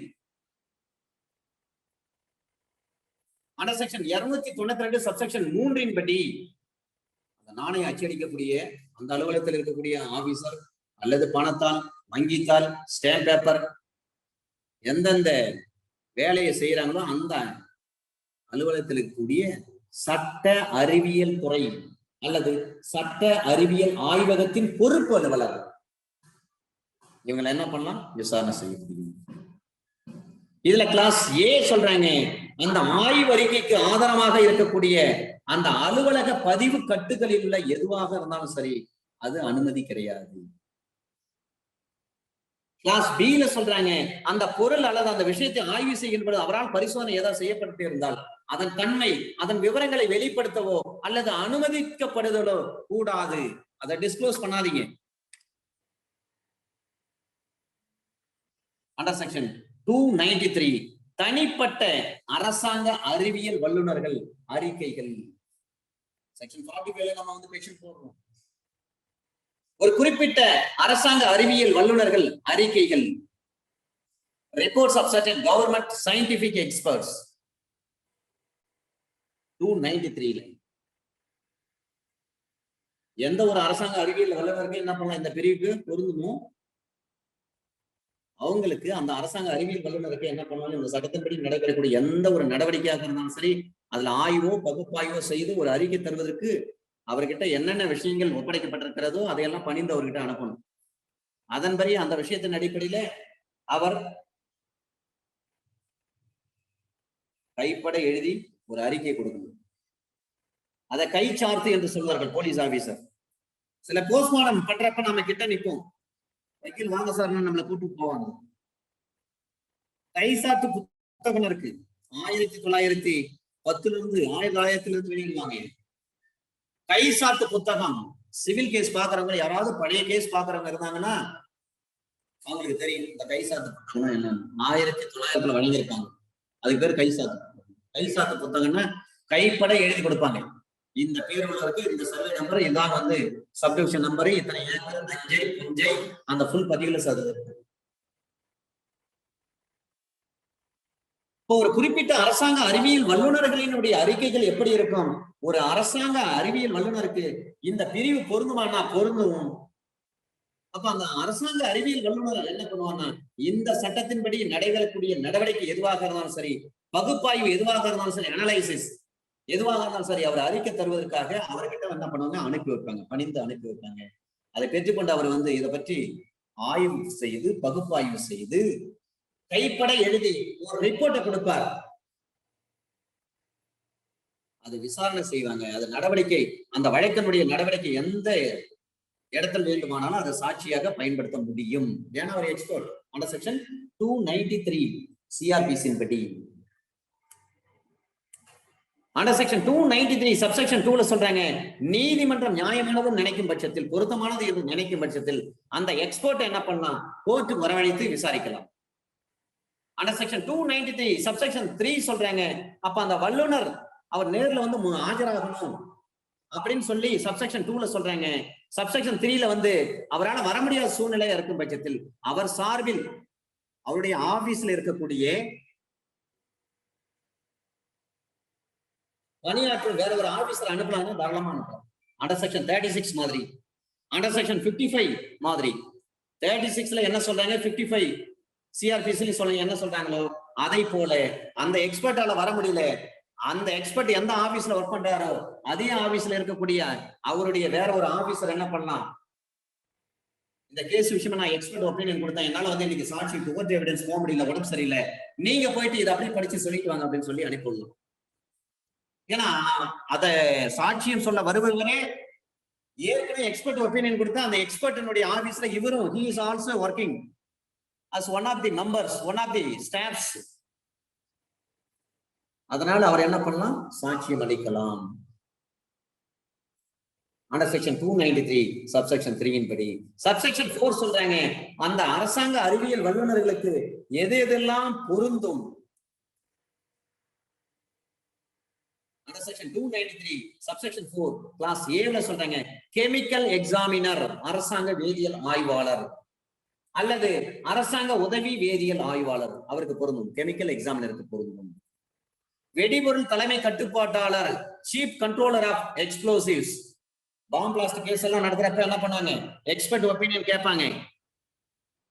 இந்த டெட்டனேட்டர் எதுல செஞ்சது, இந்த ஒயர் எதுல செய்தது, இதுல எவ்வளவு பேட்டரி இருந்தது, இந்த ஷெல் எவ்வளவு, இது டிஎன்டி வெடிபொருளா என்று சொல்லி விசாரணை செய்கின்ற பொழுது அதை பற்றி ஆய்வு கொடுத்திருப்பாங்க எக்ஸ்பர்ட். அந்த எக்ஸ்பர்ட்டை விசாரிக்கலாம். சில நேரங்கள் அந்த எக்ஸ்பர்ட் வர முடியல, அவர் ஆபீஸ்ல பணிபுரிகிற வேற ஒரு அலுவலரை நீங்க போய் கோர்ட் எவிடன்ஸ் போயிட்டு வான்னு சொல்லி அனுப்பலாம். அப்ப சீஃப் கண்ட்ரோலர் ஆஃப் எக்ஸ்ப்ளோசிவ்ஸ் வெடிபொருள் தலைமை கட்டுப்பாட்டாளர் இவர்களுக்கும் இந்த 293 பொருந்தும். Director of the fingerprint bureau விரல் பதிவு ஆய்வு நிலைய இயக்குனர் அவர்களுக்கும் பொருந்தும். ஹாப்கின் நிலையம் மும்பை இயக்குனர், ஹாப்கின் நிலையம் மும்பை அவர்களுக்கும் பொருந்தும். மத்திய சட்டம் சார்ந்த மருத்துவ ஆய்வு கூட இயக்குனர் central forensics science laboratory, forensic டிபார்ட்மெண்ட்ல இருந்து ஒரு எக்ஸ்பர்ட் வராருன்னு சொன்னா அவரே என்ன பண்ண விசாரிக்கலாம். அவரால் வர முடியலையா, அதே ஆபீஸ்ல வேலை செய்யக்கூடிய வேற ஒரு ஆபீசர் அனுப்பலாம் கோர்ட்டுக்கு, நீங்க போங்க, நீங்க போயிட்டு இது சாட்சி சொல்லிட்டு வாங்கன்னு சொல்லலாம், அவர்களுக்கும் பொருந்தும். மாநில சட்டம் சார்ந்த மருத்துவ ஆய்வு கூடம் ஒன்றினுடைய இயக்குனர் அல்லது துணை இயக்குனர் அல்லது உதவி இயக்குனர் இவர்களுக்கும் பொருந்தும். இதெல்லாம் 18/12/1978 நடைமுறைக்கு வந்தது. அது மட்டுமல்ல, அரசாங்க சீராலஜிஸ்ட் என்று சொல்வார்கள், குருதி நீரியல் ஆய்வாளர், தமிழ்ல சீராலஜிஸ்ட், குருதி அரசாங்க குருதி நீரியல் ஆய்வாளர், ரத்த டெஸ்ட் பண்றாங்க இல்லைங்களா, அவங்க எந்த நோக்கத்திற்காக மத்திய அரசாங்கத்தால் அந்த அறிவிப்பு ஒன்று வெளியிடப்படுகிறதோ அந்த அரசின் அறிவியல் வல்லுநர். எனவே 293ல தான் சார் நிறைய விஷயங்கள் நடக்கும். சில நேரங்கள்ல வந்து ஒரு சண்டை கேஸ் நடந்திருக்கும், ஒரு டாக்டர் வரவழைக்கணும், விசாரிக்கிறோம், அப்ப அந்த டாக்டர்ல வர முடியல, அவர் என்ன பண்ணுவார், அதே ஹாஸ்பிட்டல் ஒர்க் பண்ணக்கூடிய வேற ஒரு டாக்டர் அனுப்புறாங்களா இல்லைங்களா, அந்த டாக்டர் அதை படிச்சு சொல்றாருங்களா இல்லைங்களா, அந்த டாக்டர் என்ன சாட்சி சொல்லுவாரு, இந்த மருத்துவனுடைய கையொப்பம் எனக்கு தெரியும், அதன் அடிப்படையில் நான் வந்து சாட்சியம் அளிக்கிறேன்னு சொல்றாரு. இல்லைங்க, யார் வைத்தியம் பார்த்தாரோ ஃபர்ஸ்ட் எய்ட் யார் கொடுத்தாரோ அவர் தான் விசாரிக்கணும், அவருக்கு பதில் வேற டாக்டர் வராருங்களே, இதை நான் ஏற்றுக்க முடியாது அப்படின்னு சொல்ல முடியுமானா முடியாது. ஏன்னா அண்டர் செக்ஷன் 294 293 சிஆர்பிசி இங்கே கை கொடுக்கும். Under section 294 no formal proof of certain documents.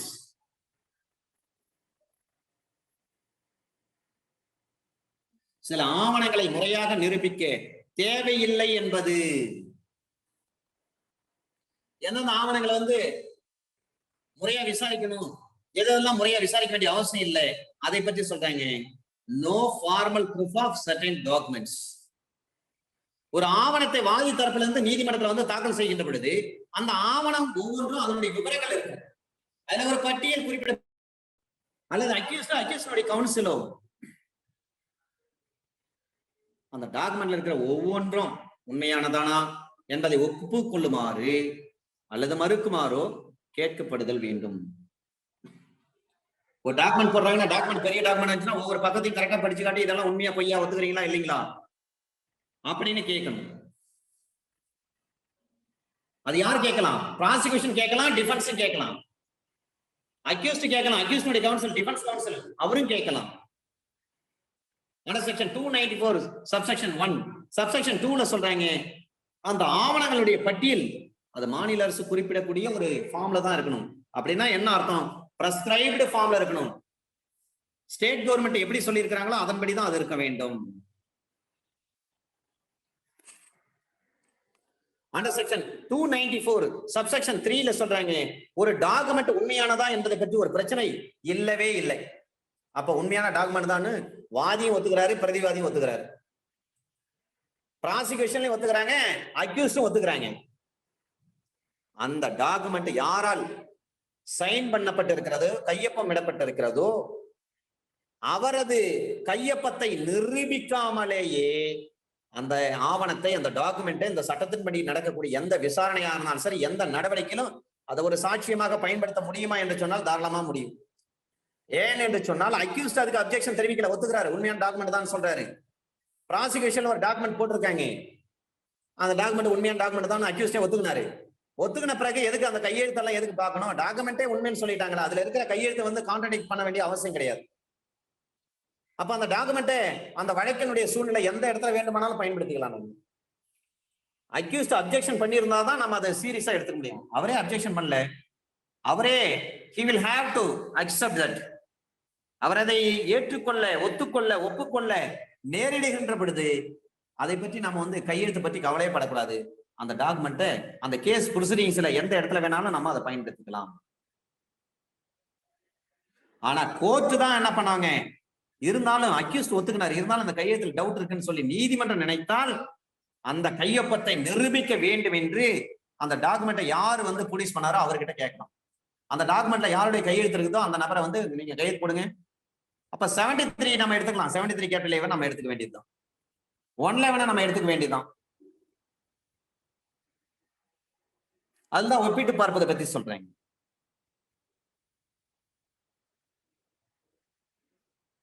இப்ப marking of documents without objection சொன்னா அந்த டாக்குமெண்ட் ஆட்சேபனை இல்லாமல் குறியீடு செய்யப்படுவதால் அது அண்டர் செக்ஷன் 244 படி. அப்ப 244 எதை பற்றி பேசுகிறது அதை நாம் தெரிந்து கொள்ள வேண்டும். ஒரு டாக்குமெண்ட் வந்து வித்வுட் அப்ஜெக்ஷன், அப்ஜெக்ஷனே இல்லைன்னு சொல்லி மார்க் பண்ணிட்டாங்க. அவ்வாறு இருக்கும் பட்சத்தில் அந்த ஆவணம் உண்மையானதுதான் அப்படின்னு ஏற்றுக்கொள்ள வேண்டும். இதைத்தான் 244 சிஆர்பிஎஸ்ல சொல்றாங்க. 244 சிஆர்பிஎஸ்ல என்ன சொல்றாங்க? எவிடன்ஸ் ஃபார் ப்ராசிக்யூஷன் சொல்றாங்க, வாதி தரப்புக்கான சாட்சியம். இதே 243 அது எவிடன்ஸ் ஃபார் டிஃபென்ஸ். 243 மறக்க கூடாது, எவிடன்ஸ் ஃபார் டிஃபென்ஸ். 244 மறக்க கூடாது, எவிடன்ஸ் ஃபார் ப்ராசிக்யூஷன். 274 மறக்க கூடாது, சம்மன்ஸ் கேஸ் ப்ரொசீஜர். 275 மறக்க கூடாது, வாரண்ட் கேஸ் ப்ரொசீஜர். 276 மறக்க கூடாது, செஷன்ஸ் கேஸ் ப்ரொசீஜர். அதே போல 243, 244. 244 என்னென்ன விஷயங்கள் சொல்லியிருக்கிறாங்களோ அந்த விஷயங்கள் அடிப்படையில் அந்த டாக்குமெண்ட் ஏற்றுக்கொள்ளப்பட்டது என்றுதான் அர்த்தம். ஏன்னா அப்ஜெக்ஷனே இல்லைன்னா என்ன அர்த்தம்? ஏற்றுக்கிறாங்கன்னு தான் அர்த்தம். Marking of documents without objections. KK Money versus State 2009 Volume 3 MLJ Criminal page number 700. KK Money versus State 2009 Volume 3 MLJ Criminal page number 700. KK Money versus State 2009 Volume 3 MLJ Criminal page number 700. இந்த வழக்குல சொல்றாங்க 294 அடிப்படையில 294 உட்பிரிவு 3 under section 294 subsection 3 படி ஒரு document வந்து produce பண்றாங்க. அதுல வந்து எந்த பிரச்சனையும் யாரும் பண்ணல அப்படின்னு சொன்னா அந்த டாக்குமெண்ட் அப்படியே ஏத்துக்கினாங்கன்னு அர்த்தம். டாக்குமெண்ட் உண்மையான டாக்குமெண்ட்னு அர்த்தம். அப்ப அதை கேஸுக்கு பயன்படுத்தலாமா? பயன்படுத்தலாம். அப்ப அண்டர் செக்ஷன் 294 சப்செக்ஷன் 3 எது கூட இணைத்து பார்க்க வேண்டும்? அண்டர் செக்ஷன் 244 சிஆர்பிசியோடு இணைத்து பார்க்க வேண்டும். 244 CRPC எதை பற்றி பேசுகிறது? எவிடன்ஸ் ஃபார் ப்ராசிக்யூஷனை பற்றி பேசுகிறது. வாதி தரப்புக்கான சாட்சியம் என்றால் என்ன என்பதை பற்றி பேசுகிறது. எனவே under section 294 subsection 3 read with under section 244 CRPC. KK Money versus State 2009 volume 3 MLJ criminal page number 3700. under section 295 இந்த 293க்கான சில ஜட்ஜ்மெண்ட்ஸ் பிடிச்சிங்க சார். ரொம்ப முக்கியமானது. ஏனென்று சொன்னால் the chief inspector of explosives அந்த வார்த்தை சேர்த்திருக்கிறாங்க. அந்த ஆக்ட் இந்தியன் எக்ஸ்ப்ளோசிவ்ஸ் ஆக்டை சேர்த்திருக்கிறாங்க. அதே போல சீஃப் கண்ட்ரோலர் ஆஃப் எக்ஸ்ப்ளோசிவ்ஸ் அதையும் சேர்த்திருக்கிறாங்க. இதுலதான் 2 கேஸ் வந்து ரிப்போர்ட் ஆயிருக்கு. Evidentiary value of the expert report. ஒரு எக்ஸ்பர்ட் வந்து ஒரு ரிப்போர்ட் கொடுக்குறாங்க, அதனுடைய சாட்சியல் மதிப்பு என்ன, சான்றியல் மதிப்பு என்ன? when report of chemical examiner is available in records, then such report can be used by the court in evidence. State of AP, state of Andhra Pradesh versus Gangula Satyamurthy, state of AP, state of Andhra Pradesh versus Gangula Satyamurthy 1997 volume 1 SCC page number 272. State of Andhra Pradesh versus Gangula Satyamurthy 1997 volume 1 SCC page number 272.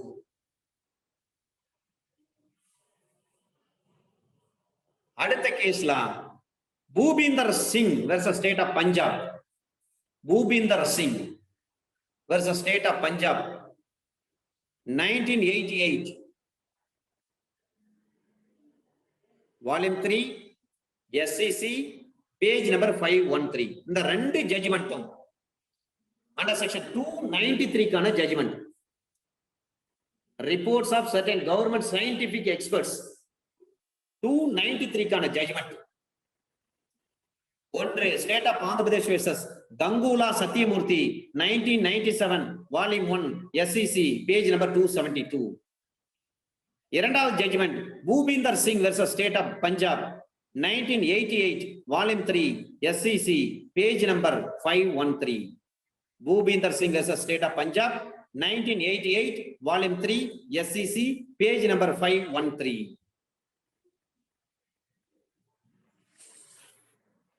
Under section 295 affidavit in proof of conduct of public servant.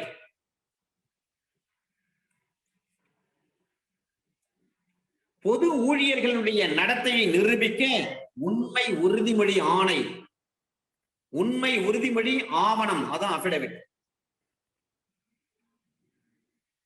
Affidavit in proof of conduct of public servant. ஒரு application போடுறாங்க, ஒரு விண்ணப்பம் போடுறாங்க. இந்த சட்டத்தின்படி நீதிமன்றத்தில் நடக்கக்கூடிய எந்த ஒரு வழக்கு விசாரணையாக இருந்தால் சரி, அந்த வழக்கு விசாரணை தாக்கல் செய்யப்பட்டு அதுல ஒரு புது பப்ளிக் சர்வெண்ட் இருக்கிறாரு. அந்த பப்ளிக் சர்வெண்ட்டை ஏதாவது குறை சொல்லும் பட்சத்தில் அவர் பயாசா செயல்பட்டு இருக்காரு, இவர் எக்ஸ்பர்ட் தான் இருந்தாலும் பயாசா செயல்பட்டு இருக்காருன்னு சொல்லி ஒரு குறை சொல்றோம் நாம.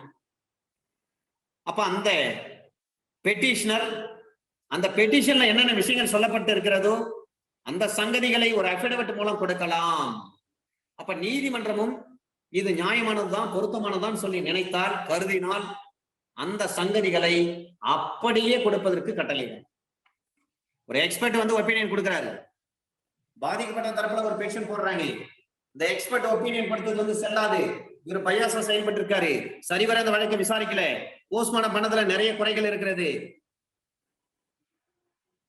ஒரு லாக்அப் டெத் போயிட்டு இவர் வந்து சாதாரண ஹார்ட் அட்டாக்னு சொல்லி சர்டிபிகேட் கொடுத்திருக்காரு, இந்த எக்ஸ்பர்ட் ஒப்பீனியன் எங்களால வந்து ஏற்றுக்கொள்ள முடியாது, எனவே வேற ஒரு எக்ஸ்பர்ட் ஒப்பீனியன் வந்து நீங்க கொடுங்க அப்படின்னு சொல்லிட்டு அந்த எக்ஸ்பர்ட் மீது நம்ம ஏதேனும் குறை சொன்னால் அந்த குறையை ஒரு மனுவாக நம்ம என்ன பண்ணுவோம், அந்த வழக்கு சம்பந்தமாக கோர்ட்ல விசாரணையில் இருக்கின்ற பொழுது நம்ம தாக்கல் செய்ய வேண்டும். அது அப்படியே இது நியாயமானதுதான், இந்த சந்தேகம் நியாயமான சந்தேகத்தை தான் எழுப்பியிருக்கிறாங்க அப்படின்னு சொல்லி கோர்ட் நம்பும் பட்சத்தில், கருதும் பட்சத்தில், உறுதிப்படுத்தும் பட்சத்தில் அந்த நீதிமன்றம் அந்த காப்பி அப்படியே என்ன பண்ணுவாங்க, எக்ஸ்பர்ட் கொடுக்கணும்.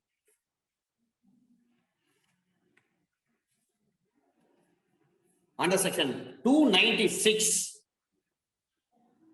evidence of formal character on affidavit. சும்மா ஒரு முறைப்படி கொடுக்கணும்னு சொல்றாங்க. அப்போ ஒரு சாட்சியத்தை உண்மை உறுதிமொழி ஆவணத்தின் அடிப்படையில சாட்சியம் கொடுக்க முடியும்னா கண்டிப்பா கொடுக்க முடியும்.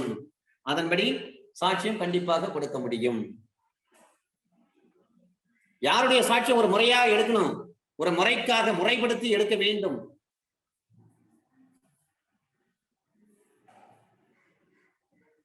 என்று இருக்கும் பட்சத்தில் அதை பற்றி அந்த சாட்சி சம்பந்தமாக ஒரு உண்மை உறுதிமொழியா ஆவணத்தின் அடிப்படையில் நியாயமான விதி விலக்குகள் அனைத்திற்கும் உட்பட்டுத்தான் இந்த சட்டத்தின்படி நடக்கும் எந்த ஒரு விசாரணையாக இருந்தாலும் சரி அதுல சாட்சியம் பயன்படுத்தலாம். அப்படின்னா என்ன அர்த்தம்? அண்டர் செக்ஷன் 296 பொறுத்தவரை என்ன அர்த்தம்? அண்டர் செக்ஷன் 145 என்ன ஆக்ட் தான் அர்த்தம். Negotiable instruments act under section 145 என்ன சொல்றாங்க? எவிடன்ஸ் மூலமாக, அஃபிடவிட் மூலமாக எவிடன்ஸ் கொடுக்கலாம். Evidence can be through affidavit. Evidence can be done through an affidavit. ஒரு உண்மை உறுதிமொழி ஆவணத்தின் மூலமாக ஒரு சாட்சியம் அளிக்கலாம். இதுதான் என்ன ஆக்ட்ல அண்டர் செக்ஷன் 145ல சொல்லி இருக்காங்க. அதுதான் இங்க வந்து சிஆர்பிசில அண்டர் செக்ஷன் 296 சப்செக்ஷன் 1ல சொல்றாங்க.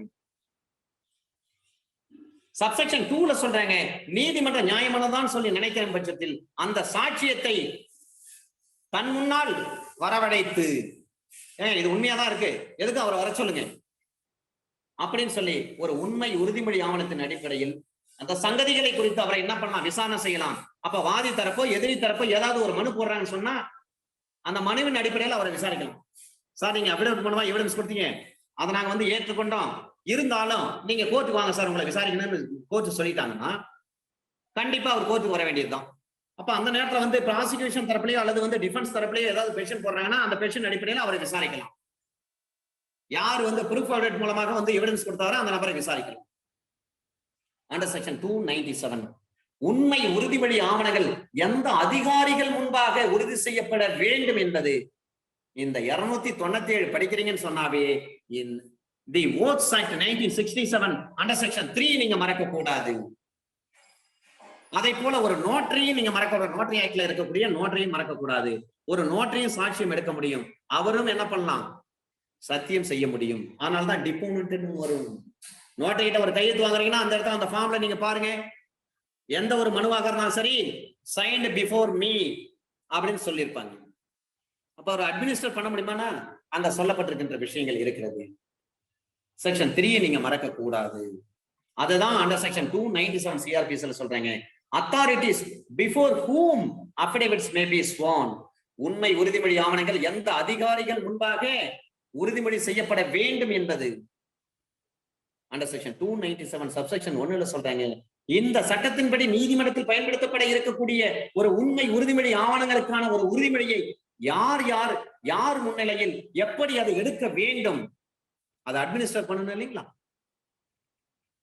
அண்டர் செக்ஷன் 297 சப்செக்ஷன் 1 கிளாஸ் ஏல சொல்றாங்க, ஏதாவது ஒரு நீதிபதி அல்லது ஏதேனும் ஒரு நீதித்துறை அல்லது ஒரு செயலாட்சித்துறை நடுவர், இப்ப யார் செய்வாங்க, யார் அட்மினிஸ்டர் பண்ண முடியும்? ஏதாவது ஒரு judge, any judge or any judicial or executive magistrate அவங்க என்ன செய்யலாம், ஸ்வான் பண்ணலாம். Any commissioner of oaths appointed by High Court or Court of Session,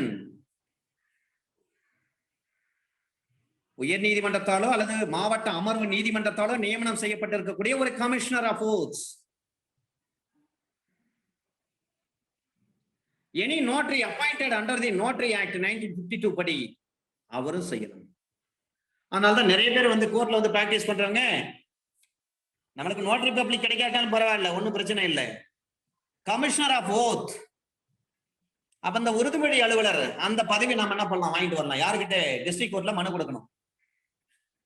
DJ கோர்ட்ல மனு கொடுத்தீங்கன்னா உங்களை வந்து கமிஷனர் ஆஃப் ஓத் அப்பாயிண்ட் பண்ணுவாங்க. இந்த 3 கேட்டகரி பீப்புள், ஒன்று ஜட்ஜி, இன்னொன்று கோர்ட், எக்ஸிகியூட்டிவ் மேஜிஸ்ட்ரேட். இதுதான் first point. Second point, commission of oath. அவர் எப்படி இருக்கணும்? Appointed by the high court or court of session. அவர் சத்தியப்பிரமாணம் செய்து வைக்கலாம். Third point, any notary appointed under the notary act 1952. Notary சட்டத்தின்படி நியமனம் செய்யப்பட்டிருக்கக்கூடிய ஒரு நோட்டரி பப்ளிக் வக்கீல். Under section 297 subsection 1 clause A, clause B, clause C. Subsection 2ல சொல்றாங்க, அந்த உண்மை உறுதிமொழி ஆவணங்களில் அபிடவிட் வாக்குமூலம் யார் கொடுக்கிறாரு? டிபோனன்ட் யாரோ அவருக்கு தெரிந்ததிலிருந்து நிரூபிக்கக்கூடிய சங்கதிகள் எதெல்லாம் உண்மையானது என்று நம்புவதற்கு ஆதாரம் இருக்கிறதோ அந்த சங்கதிகளை தனித்தனி பத்தியாக உரைக்கணும். தனித்தனி பாராவா எடுத்து சொல்லணும், இதெல்லாம் உண்மையானதுன்னு சொல்லி. affidavit shall be confined to and shall state separately such facts as a deponent is able to prove from his own knowledge and such facts as he has reasonable ground to be believed to be true. And in the latter case, the deponent shall clearly state the grounds of such belief. Under section 297 subsection 3ல சொல்றாங்க, இந்த உண்மை உறுதிமொழி ஆவணத்தில் அபிடவிட்டில் அவதூறாக ஏதேனும் இருக்கும் பட்சத்தில் அந்த அடித்து விடுவதற்கு அல்லது திருத்துவதற்கு நீதிமன்றத்துக்கு அதிகாரம் இருக்கிறது. நீங்கள் உண்மை உறுதிமொழி ஆவணத்தை தாக்கல் செய்கிறீங்க, அதுல டிஃபார்மேஷன் உள்ள டிஃபேம் பண்றக்கூடிய ஒரு செய்திகள் இருக்கும் பட்சத்தில் நீதிமன்றம் என்ன பண்ணலாம்? அதை ரெக்டிஃபை பண்ணிடலாம், அடிச்சிடலாம், திருத்தலாம். The court may order any scandalous and irrelevant matter in the affidavit to be struck out or amended by the court. affidavitல தப்பான செய்தி இருக்குன்னு சொன்னா அதெல்லாம் வந்து அந்த செய்திகள் எந்தெந்த செய்திகள் அதெல்லாம் வந்து நீங்க என்ன பண்ண, ஸ்ட்ரைக் அவுட் பண்ணிடணும், அடிச்சிருங்க அப்படின்னு சொல்லணும், அல்லது அது திருத்துங்கன்னு சொல்லலாம். அண்டர் செக்ஷன் 298 முந்தைய தண்டனை அல்ல விடுதலை எவ்வாறு நிரூபிப்பது? 298 previous conviction or acquittal how proved. இந்த சட்டத்தின்படி ஏதாவது ஒரு கேஸ் நடக்குது, அது வழக்கு விசாரணையில முந்தைய தண்டனை பற்றி அந்த அக்யூஸ் வந்து ஏற்கனவே தண்டனை பெற்ற குற்றவாளி தாங்க அப்படின்னு சொல்றாங்க, அல்லது அந்த அக்யூஸ் வந்து ஏற்கனவே நடந்த கேஸ்ல விடுதலை ஆயிட்டாருங்க அப்படின்னு சொல்றாங்க. அவ்வாறு இருக்கின்ற பட்சத்தில் தற்போது இந்த கேஸ் அடுத்த சப்சிக்வெண்டான கேஸ் இருக்கு பாருங்க, அது அமலில் இருக்கக்கூடிய வேற எந்த சட்டத்தில் எது எப்படி சொல்லப்பட்டிருந்தாலும் பரவாயில்லை, அந்த சட்டத்தின்படி நிரூபிப்பதோடு கூட பின்வரும் ஏதாவது ஒரு முறையில் அதை என்ன பண்ணும், நிரூபிக்க வேண்டும். இந்த அக்யூஸ் வந்து ஏற்கனவே ஒரு கேஸ்ல வந்து இவர் கன்விக்ட் ஆயிருக்காருங்க, ஏற்கனவே ஒரு கேஸ் இவர் மேல போட்டாங்க, அதுல விடுதலை ஆயிட்டாருங்க அப்படின்னு சொல்லி என்ன பண்ணலாம், ப்ரூவ் பண்ணிடலாம். எந்த முறையில வேண்டுமானாலும் அதை ப்ரூவ் பண்ணலாம். அண்டர் செக்ஷன் 298 சப்செக்ஷன் 1 கிளாஸ் ஏல சொல்றாங்க, எந்த நீதிமன்றத்தில் அந்த தண்டனை அல்லது அந்த விடுதலை கொடுக்கப்பட்டதோ அந்த நீதிமன்றத்தினுடைய கட்டுகள், பதிவு கட்டுகள் இருக்கு பாருங்க, கேஸ் பண்டல், அது எந்த அலுவலரினுடைய பொறுப்பில் இருக்கின்றனவோ அந்த அலுவலரிடம் பெறப்பட்ட ஒரு சான்றிட்ட நகல். இவர் ஏற்கனவே அந்த கேஸ்ல விடுதலை ஆயிட்டாருங்க அப்பனா என்ன பண்ணும், காப்பி அப்ளிகேஷன் போட்டு வாங்கிட்டு வரணும். காப்பி அப்ளிகேஷன் எந்த ப்ரொவிஷன்ல போடுவீங்க? பழைய கிரிமினல் ரூல்ஸ் ஆஃப் பிராக்டிஸ்னா 339 ரூல் நம்பர். ஆனா இப்ப அதை மறந்துடணும், நீங்க டோட்டலி மறந்துடணும். சிஏ இப்ப எதுல போடுவீங்க? நார்மலா போடணும் 209ல போடணும், ரூல் நம்பர் 209. எமர்ஜென்ட் சிஏ வேணும் கிரிமினல் கோர்ட்ல, அதுக்கு முன்னாடி கிடையாது. இப்ப 2019 வந்த கிரிமினல் ரூல்ஸ் ஆஃப் பிராக்டிஸ்ல எமர்ஜென்ட் காப்பி அப்ளிகேஷன் போட முடியும், ரூல் நம்பர் 212 212 படி.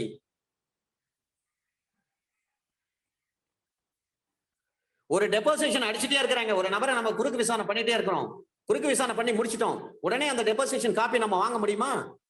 இதுக்காக நம்ம காப்பி அப்ளிகேஷன் போட்டு வெயிட் பண்ணணும் அவசியம் கிடையாது. கிரிமினல் ரூல்ஸ் ஆஃப் பிராக்டிஸ் 2019ல கொண்டு வந்துட்டாங்க, ரூல் நம்பர் 21 சப் ரூல் 4 அதாவது D-ல சொல்றாங்க, டெபாசிஷன் அடிச்சு முடிச்சிட்ட உடனே முதல் விசாரணை எக்ஸாமினேஷன் இன் சீஃப், அடுத்தது கிராஸ் எக்ஸாமினேஷன் முடிஞ்ச அடுத்த நிமிஷமா நம்ம என்ன பண்ண, ஒரு மெமோ எழுதி கொடுத்தணும். அப்ப immediately the deposition copy shall be given to the prosecution as well as defense. prosecution கொடுக்கறேன்னு சொன்னா ஃப்ரீ ஆஃப் காஸ்ட்ல கொடுங்க. டிஃபென்ஸ் கொடுக்கணும்னு சொன்னா ஒரு பேஜுக்கு ₹1, இப்ப ₹2. நீங்க ₹1 ஒரு பேஜுக்கு ஒட்டி நீங்க கொடுக்கணும். எப்ப தருவாங்க? After signing on it the presiding officers of the court who has to be signed on it, immediately the deposition copy shall be issued.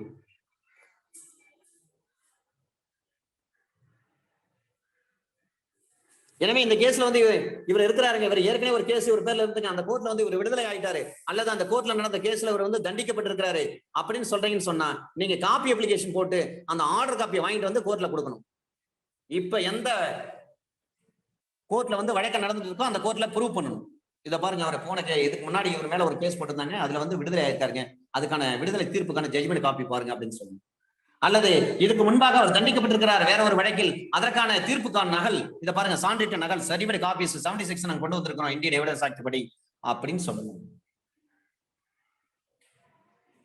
Under section 298 class B, தண்டனை கொடுக்கப்பட்டிருந்தால் எந்த சிறைச்சாலையில் அந்த தண்டனை அதன் ஒரு பகுதி ஏதாவது அனுபவிக்கப்பட்டதோ அந்த கிளை சிறைச்சாலையினுடைய அல்லது அந்த சிறைச்சாலையினுடைய பொறுப்பு அலுவலர் அவரால் கையொப்பமிடப்பட்ட ஒரு உறுதி சான்று மூலமாக அல்லது சிறை வைப்பு கட்டளையின்படி அந்த தண்டனை அனுபவிக்கப்பட்டதோ அந்த கட்டளையை தாக்கல் செய்வதன் மூலமாக அவ்வாறு தண்டிக்கப்பட்டவர் அல்லது விடுதலை செய்யப்பட்டவர் எந்த எதிரிதான் என்று அடையாளம் காட்டுவதற்காக ஒரு சாட்சியத்தை சேர்த்து நிரூபிக்கலாம் என்று சொன்னால் நிரூபிக்கலாம். அப்படின்னா என்ன அர்த்தம்? இவர் ஏற்கனவே வந்து ப்ரீவியஸ் கேஸ்ல வந்து கன்விக்ஷன் ஆனாருங்க, ஜெயில இத்தனை வருஷம் இருந்திருக்காருங்க, அதுக்கான ஆதாரம் இந்த ஜெயில் அத்தாரிட்டி நாங்க போட்டு சர்டிபிகேட் காப்பி வாங்கி இருக்கிறோம், அல்லது தகவல் பெறு உரிமை சட்டம் information right act under section 6 படி நாங்க வந்து இந்த பர்டிகுலர்ஸ் எல்லாம் வாங்கி இருக்கிறோம் அப்படின்னு சொல்லிட்டு அதை கொண்டு வந்து என்ன பண்ணலாம், ப்ரூவ் பண்ணலாம்.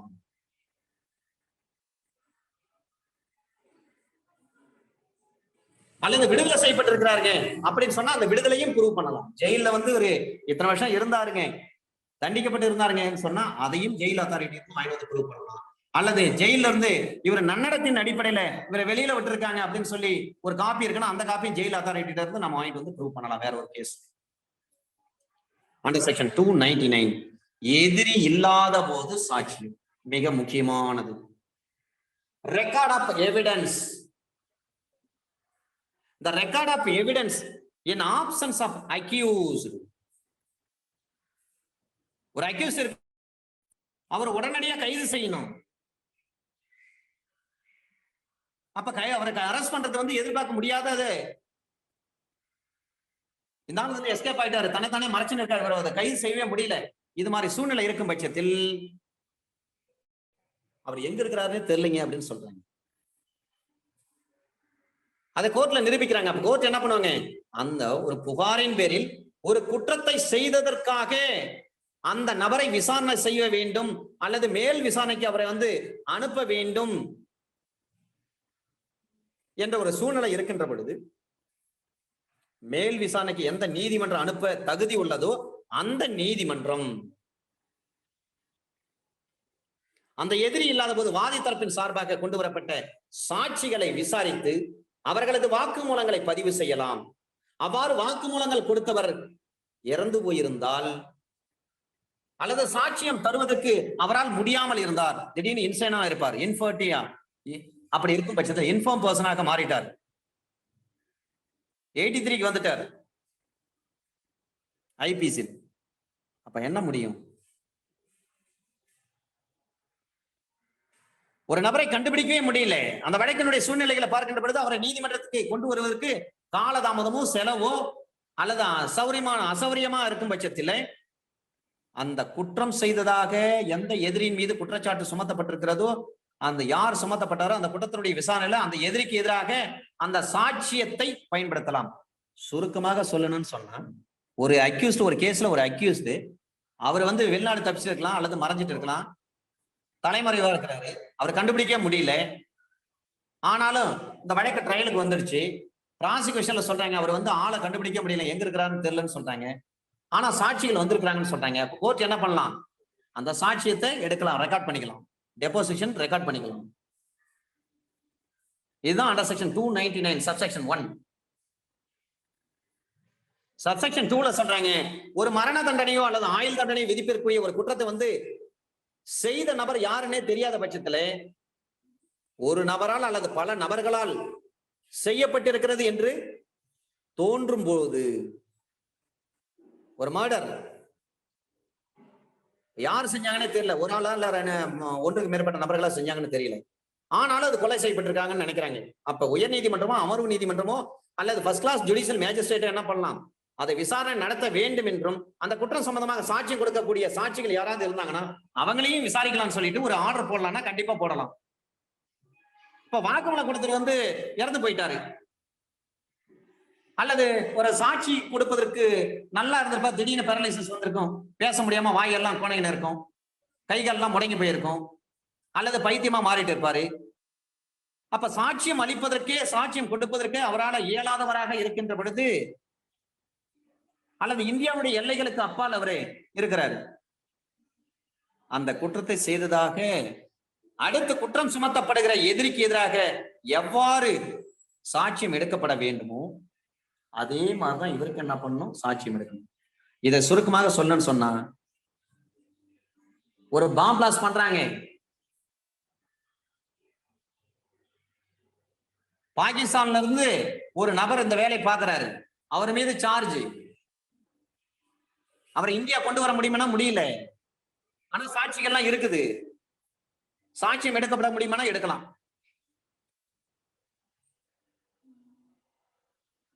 ஏற்கனவே அவருக்கு எதிர்ப்பா சாட்சி ஏதாவது எடுத்திருந்தாங்கன்னா அது அவருக்கு எதிர்ப்பா அதை ரெக்கார்ட் பண்ணலாமா? பண்ணலாம்.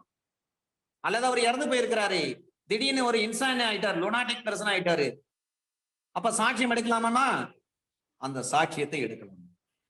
இது முழுக்க முழுக்க அக்யூஸ்ட் இந்த மாதிரி சூழ்நிலை ஆயிட்டா சாட்சியம் தாராளமாக எடுக்கலாம், ஒன்னும் பிரச்சனை இல்லை.